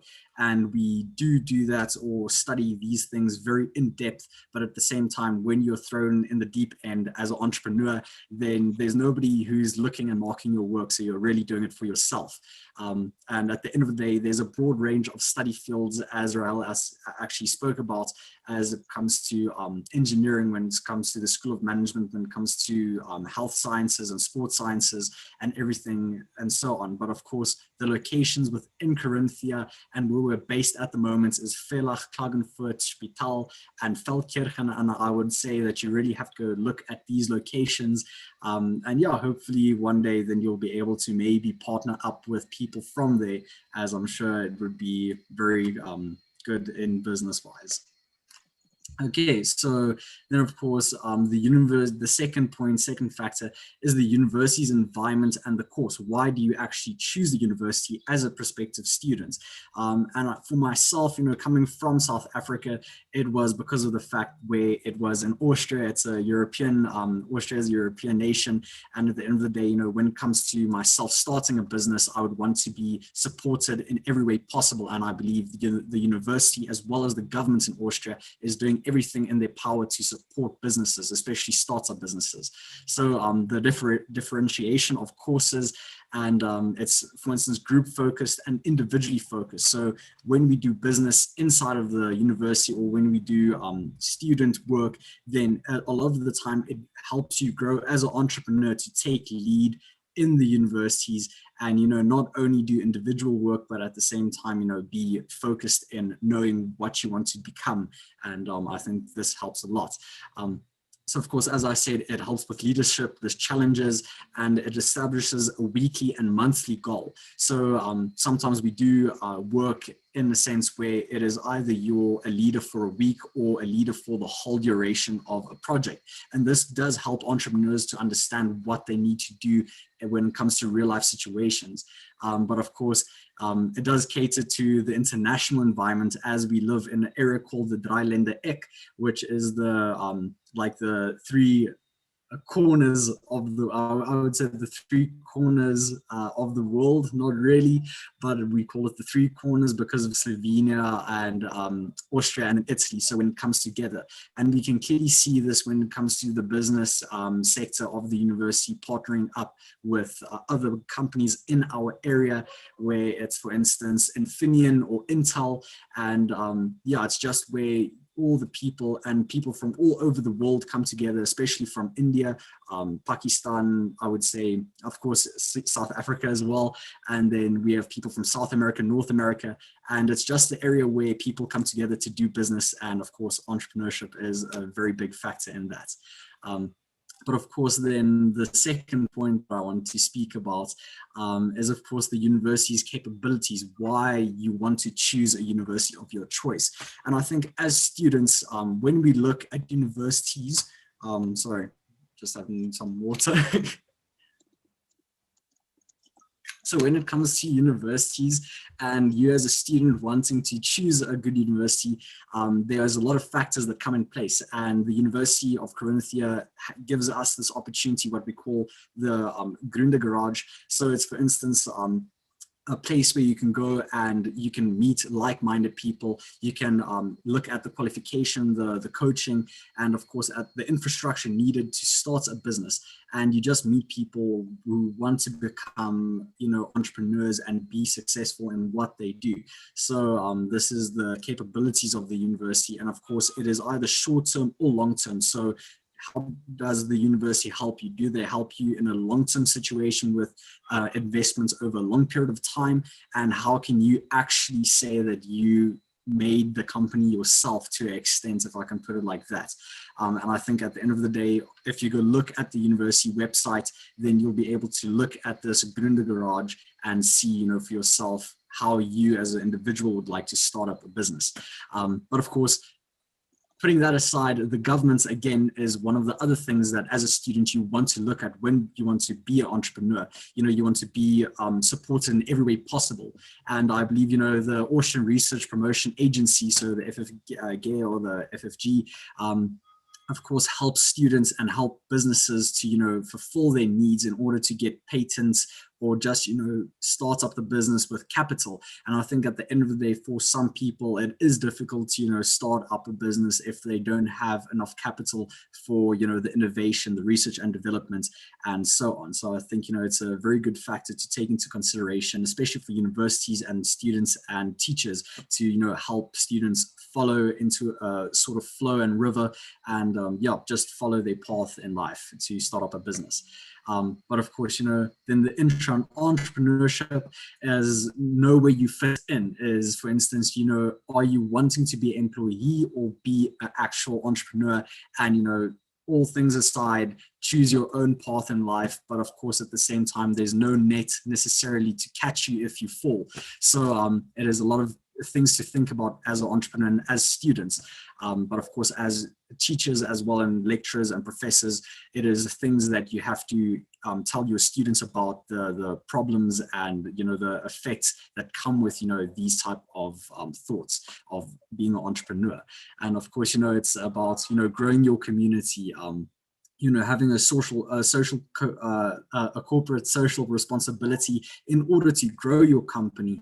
And I think at the end of the day, the University of Carinthia is really, you know, pushing for this. As Raul said previously, we do a lot of social outreaches where the students have to get, or not have to, but they are advised, you know, try and do these social projects in a sense, so that they can actually, you know, do something good for the community and the students in their studies and outside of their studies. But yeah, again, as I'd like to just finish off, I would say, you know, entrepreneurship is just meeting new people and being like-minded. So getting people together in order to, you know, give ideas and get feedback. So yeah, and at the end of the day, you can dream your dream and hopefully, you know, do something good in the future. So thank you very much. And yeah, I hope you enjoy your day. Thank you. Thank you very much, Professor Raquel Schumacher. Thank you, Herman, for your inspiring presentation. I would like to clarify that we started the cooperation on scientific level, firstly, because we submitted together the research project focused on differences in labor markets on the borderlands, especially under COVID-19 outbreak. But now we realize that you are also famous of your practitioner approach to education, and your good practices and the solutions and the experience they are shared with us right now. I think they are valuable for each of us, because we can transmit some good ideas from your university, your Austrian approach, practitioner approach to our universities. And this is a very good experience personally for me, because I would like to learn much more from your side. So thank you very much for this presentation. Thank you for your efforts. And now we would like to invite for the next presentation the colleagues from the University of Madeira in Funchal. Could you please start your presentation? Yes. Good afternoon, everybody.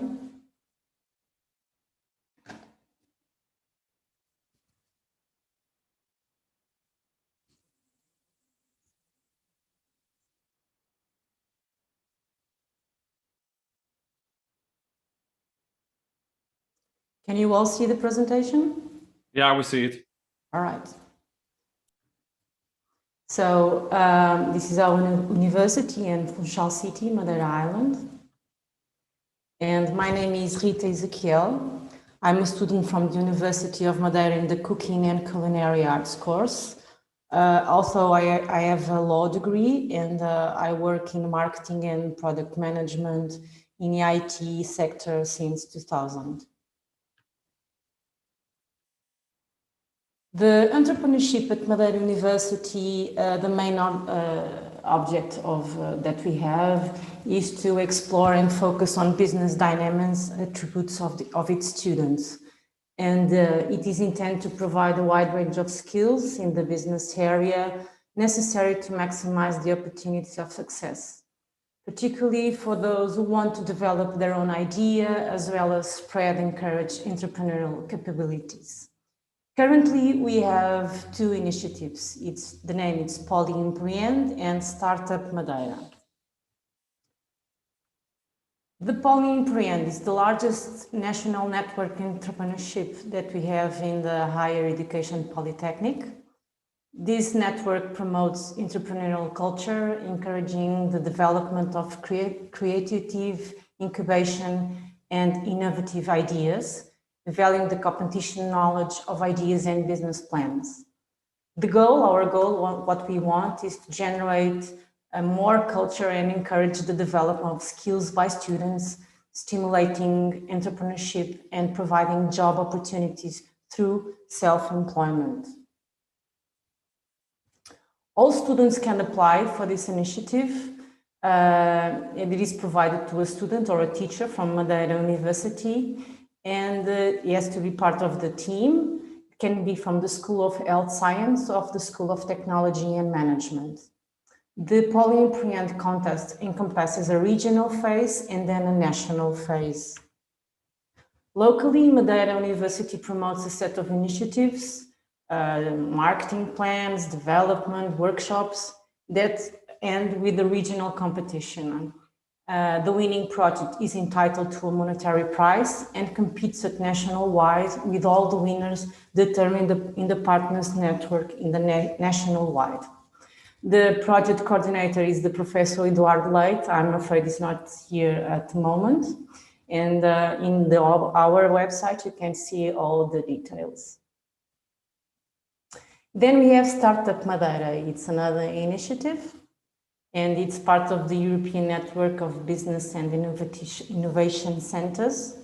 This network has more than 160 BICs spread across the 28 European Union countries and is supported by EBN, that is based in Brussels.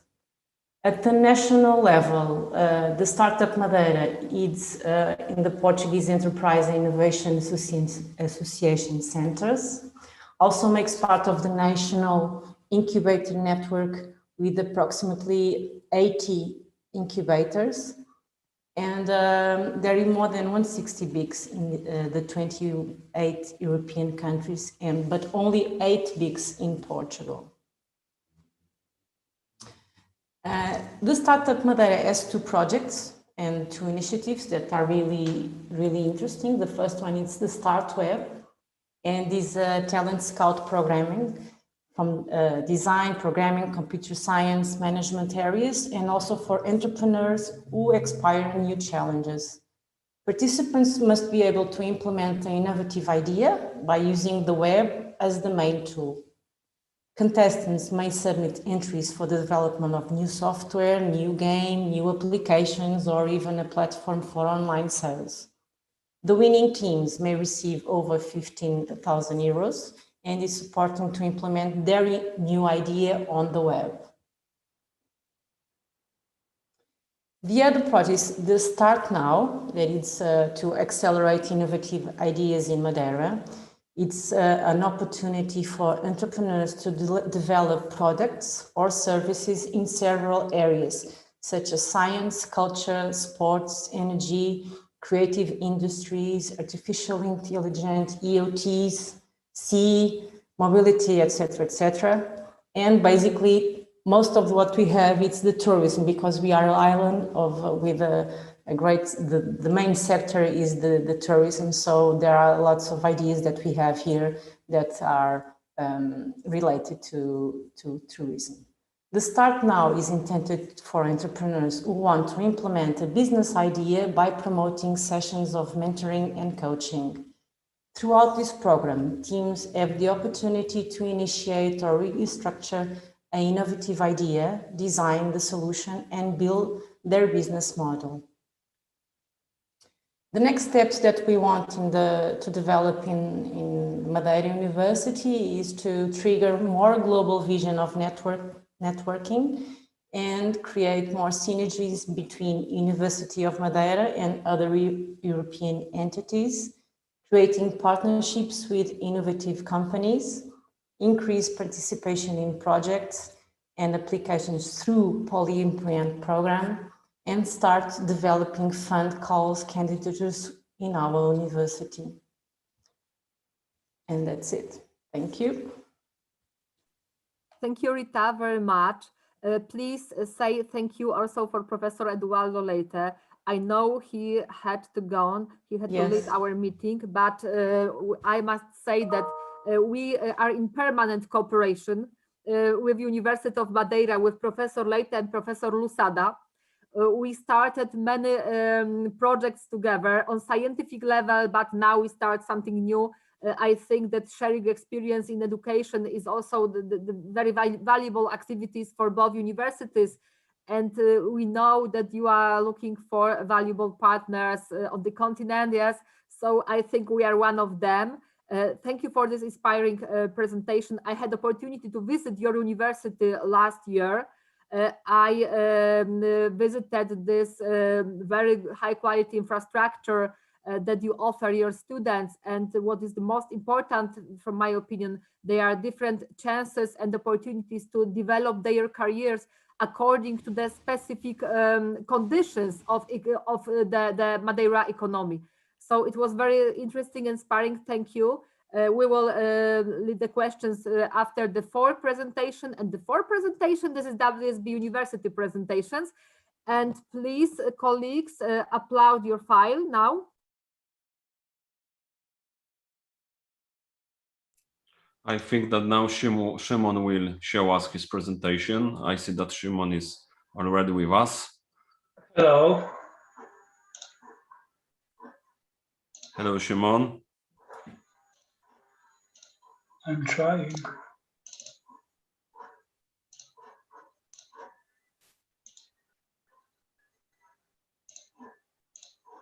Okay, there is something.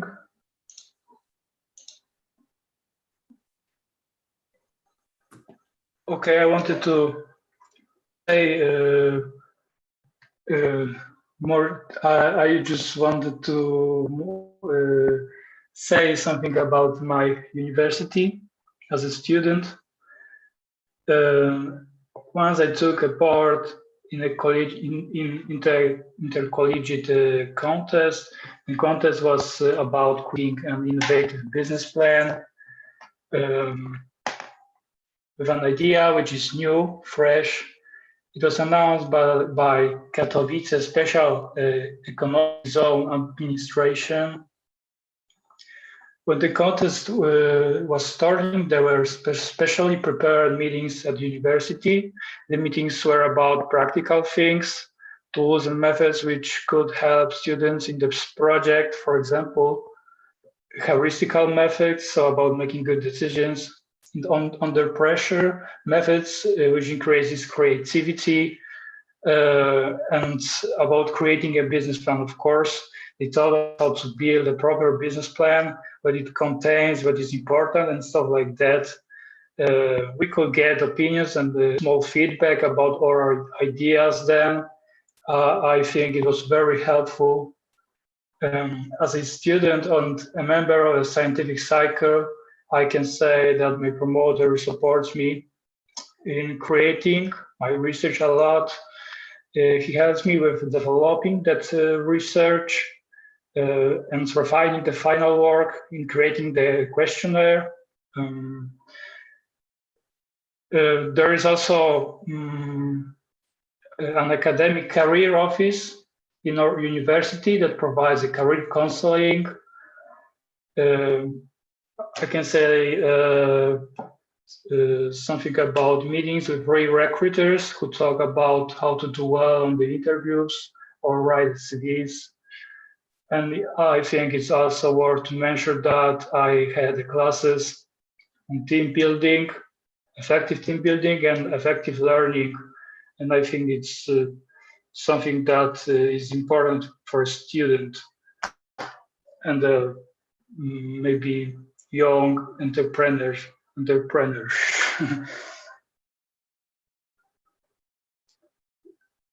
Okay.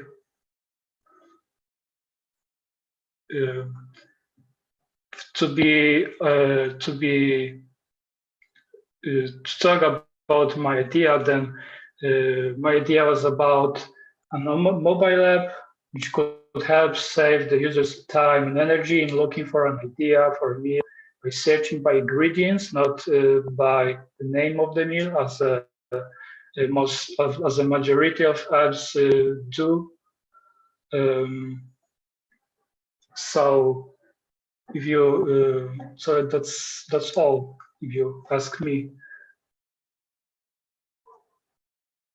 Thank you for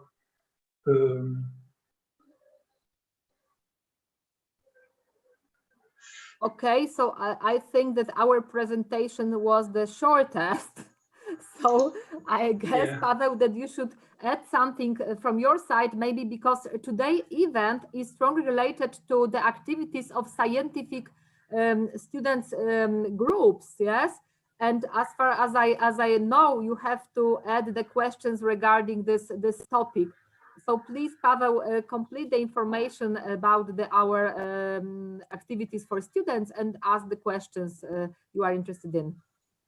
Yes, okay. Like Szymon mentioned, we are trying to make the, let's say, the holistic way how to support our students and their the entrepreneurship, and we have in our courses, in our field of studies, some courses which show our students how to be, let's say, how to make the business, how to make the business models, but all those activities, they are not the only one activities which we made. We are trying to support our students also in scientific student groups, in which we learned how to make, let's say, not only the scientific work, but also how to go to the companies, how to find some funds to make their work, their activities, how to create the surveys, how to make their scientific research,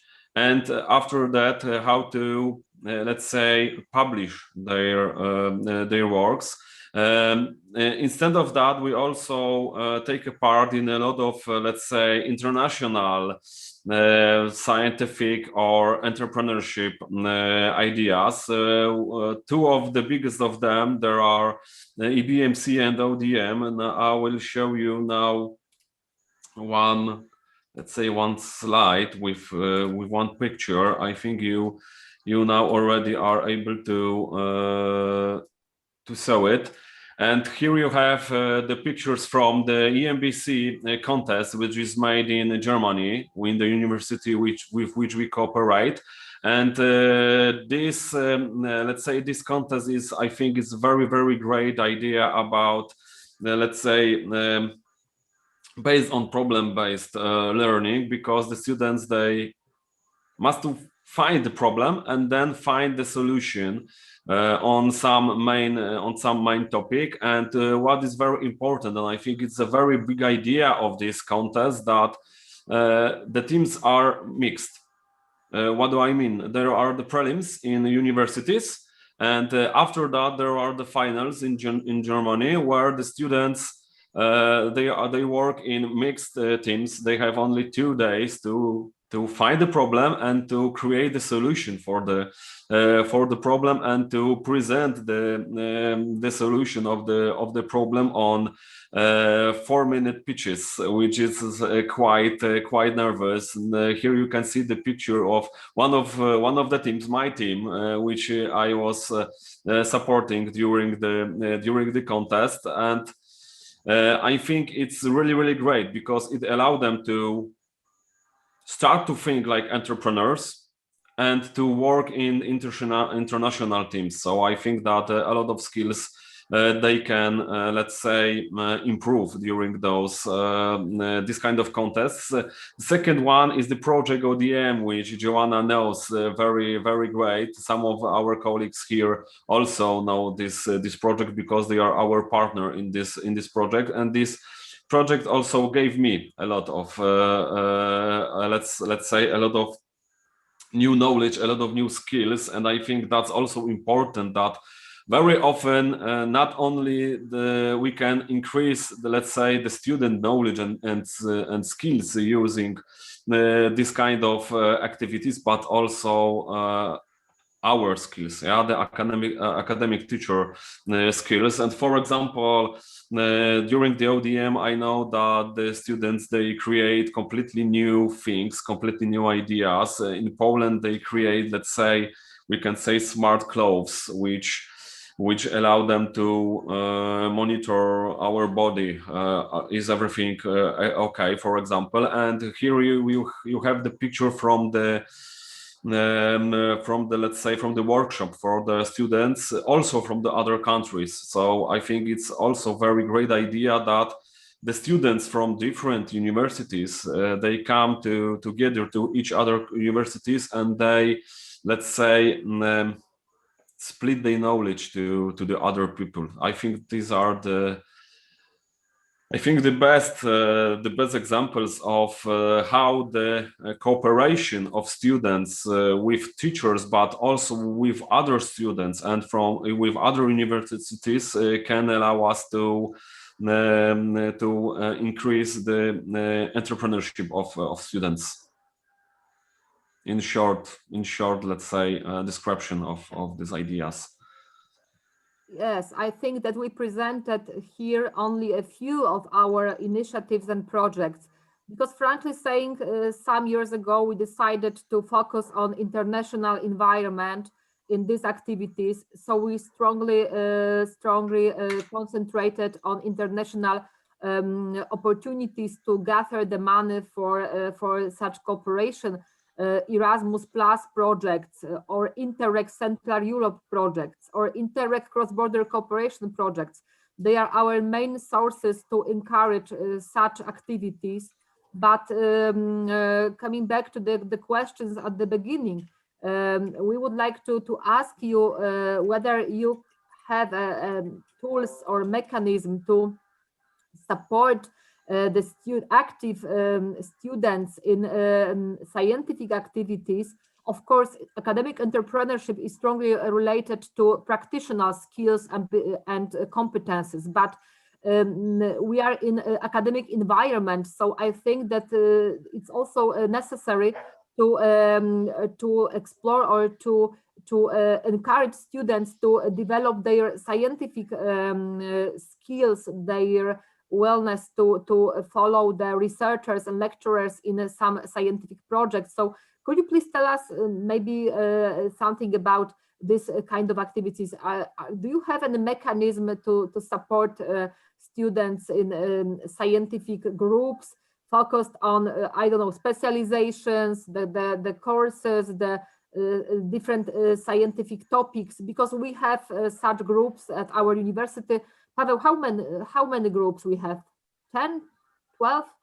Well, I think it's something like that. Yeah, it's something like that. And now we are starting to involve problem-based learning on our studying courses. Yeah, we also put some, let's say, tutoring to our field of study, because we saw that a lot of students also, they need not only, let's say, this practical knowledge, but very often they need, let's say, this kind of, let's say, tutor or mentor support, which I think is quite similar to that what our colleagues from Lithuania were talking about.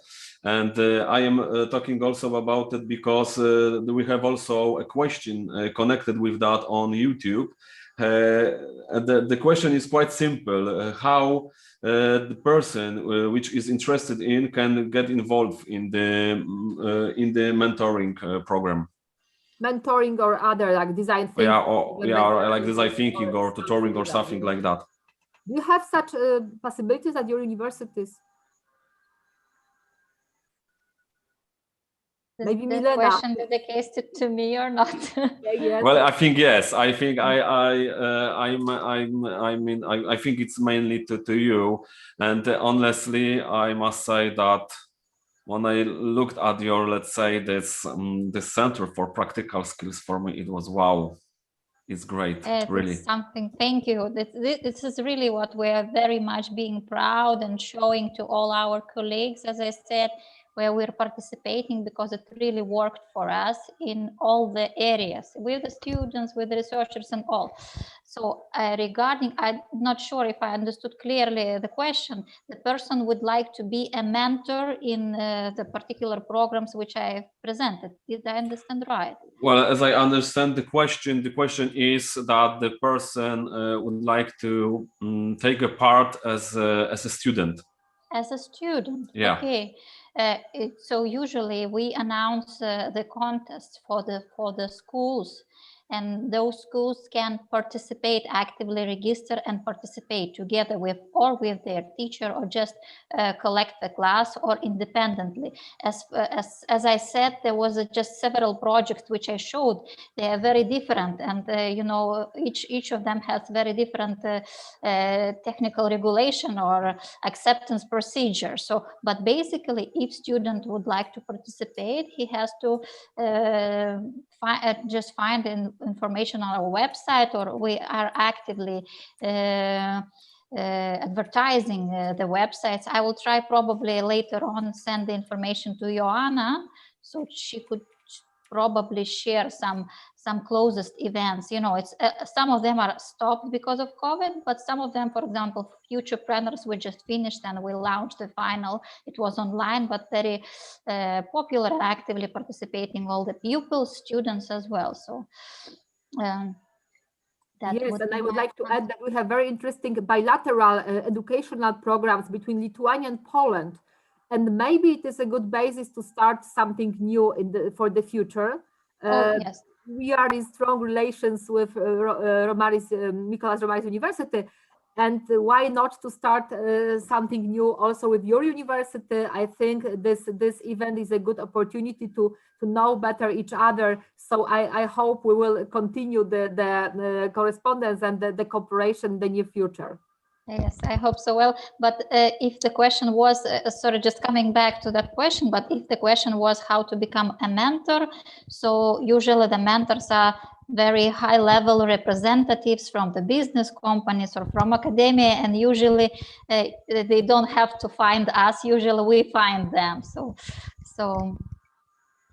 this is, and just a general remark, I don't want to take all the time, but just general remark, I just want to thank you very much for this event.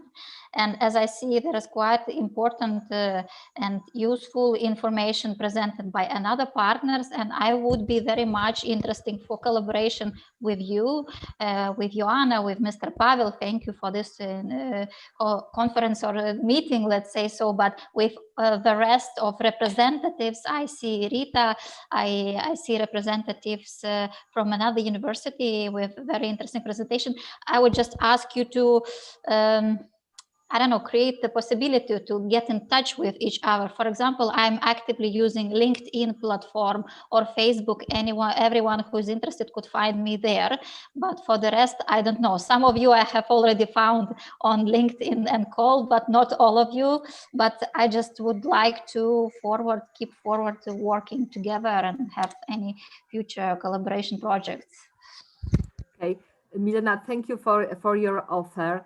As I said at the beginning, my idea to create such event was to start something new, because generally we focused in such communications on professors, yes, PhD students, and for students, for master students, for example, we have mainly the educational activities, but this is something between scientific and educational activities.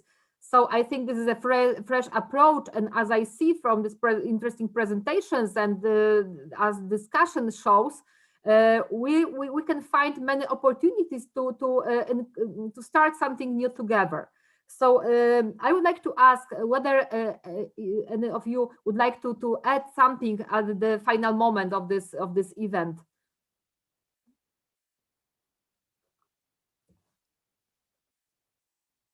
Because if no, I would like to thank all the participants for their commitment, for their efforts, for very interesting presentations. I would like to thank the professors and the students and my colleagues, Paweł Sobczak, Dominik Penar, and Vice Rector Marcin Lis, who supported me in this in this event. And I would like to prepare also the certificates for all the participants. So I will send you a message, and I will ask about the detailed names to put on the certificates, and I will send you the certificates. I will send the mail to each of you separately, so we will be able to stay in touch. Once again, thank you all. Stay healthy, and I wish you all the best, and I hope we'll have opportunity to see again locally in Poland or online, maybe faster, but I hope the pandemic finish soon and we will have to conduct the normal academic activities in the near future. So thank you once again. Have a nice evening. Bye-bye. Bye-bye. See you soon. Bye bye. Thank you, Anna. Thank you, Pavel. Thank Bye-bye. Thank you. Thank you so Thank you, much. bye. Bye. Thanks. Have a nice day. Bye. Bye. Thank you. Bye. Stay healthy.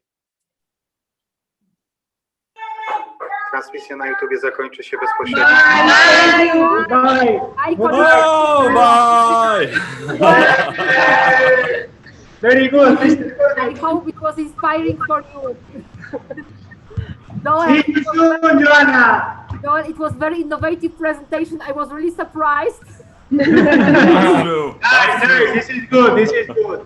We have time for have a profound discussion on the topic, you know? Okay, Joel, Yeah. so contact me. We will agree the next meeting on Skype probably or on Zoom. Okay, but I hope that our Spanish colleagues are still motivated. No, thank you so much for the invitation, and all of us are so happy to collaborate and hope that this is as a start point, you know? Yes, but Joel, you know that we have now another challenge because we have to arrange something similar for our PhD students. True. Okay. Okay, thank you very much. Bye-bye. Thank you so much. Bye. Bye.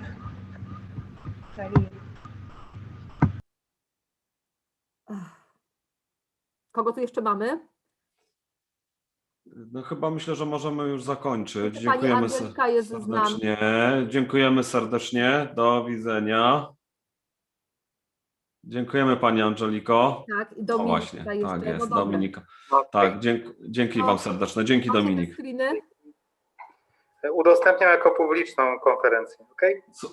Super, fajnie. Dzięki wielkie. Teraz tak, słuchajcie, bo ja bym chciała z tego zrobić mimo wszystko na stronę Cieszyna jakiś taki... Dobra, czekaj, bo to jeszcze się nagrywa. To porozmawiamy na telefonie, wiesz o co chodzi. Dobrze.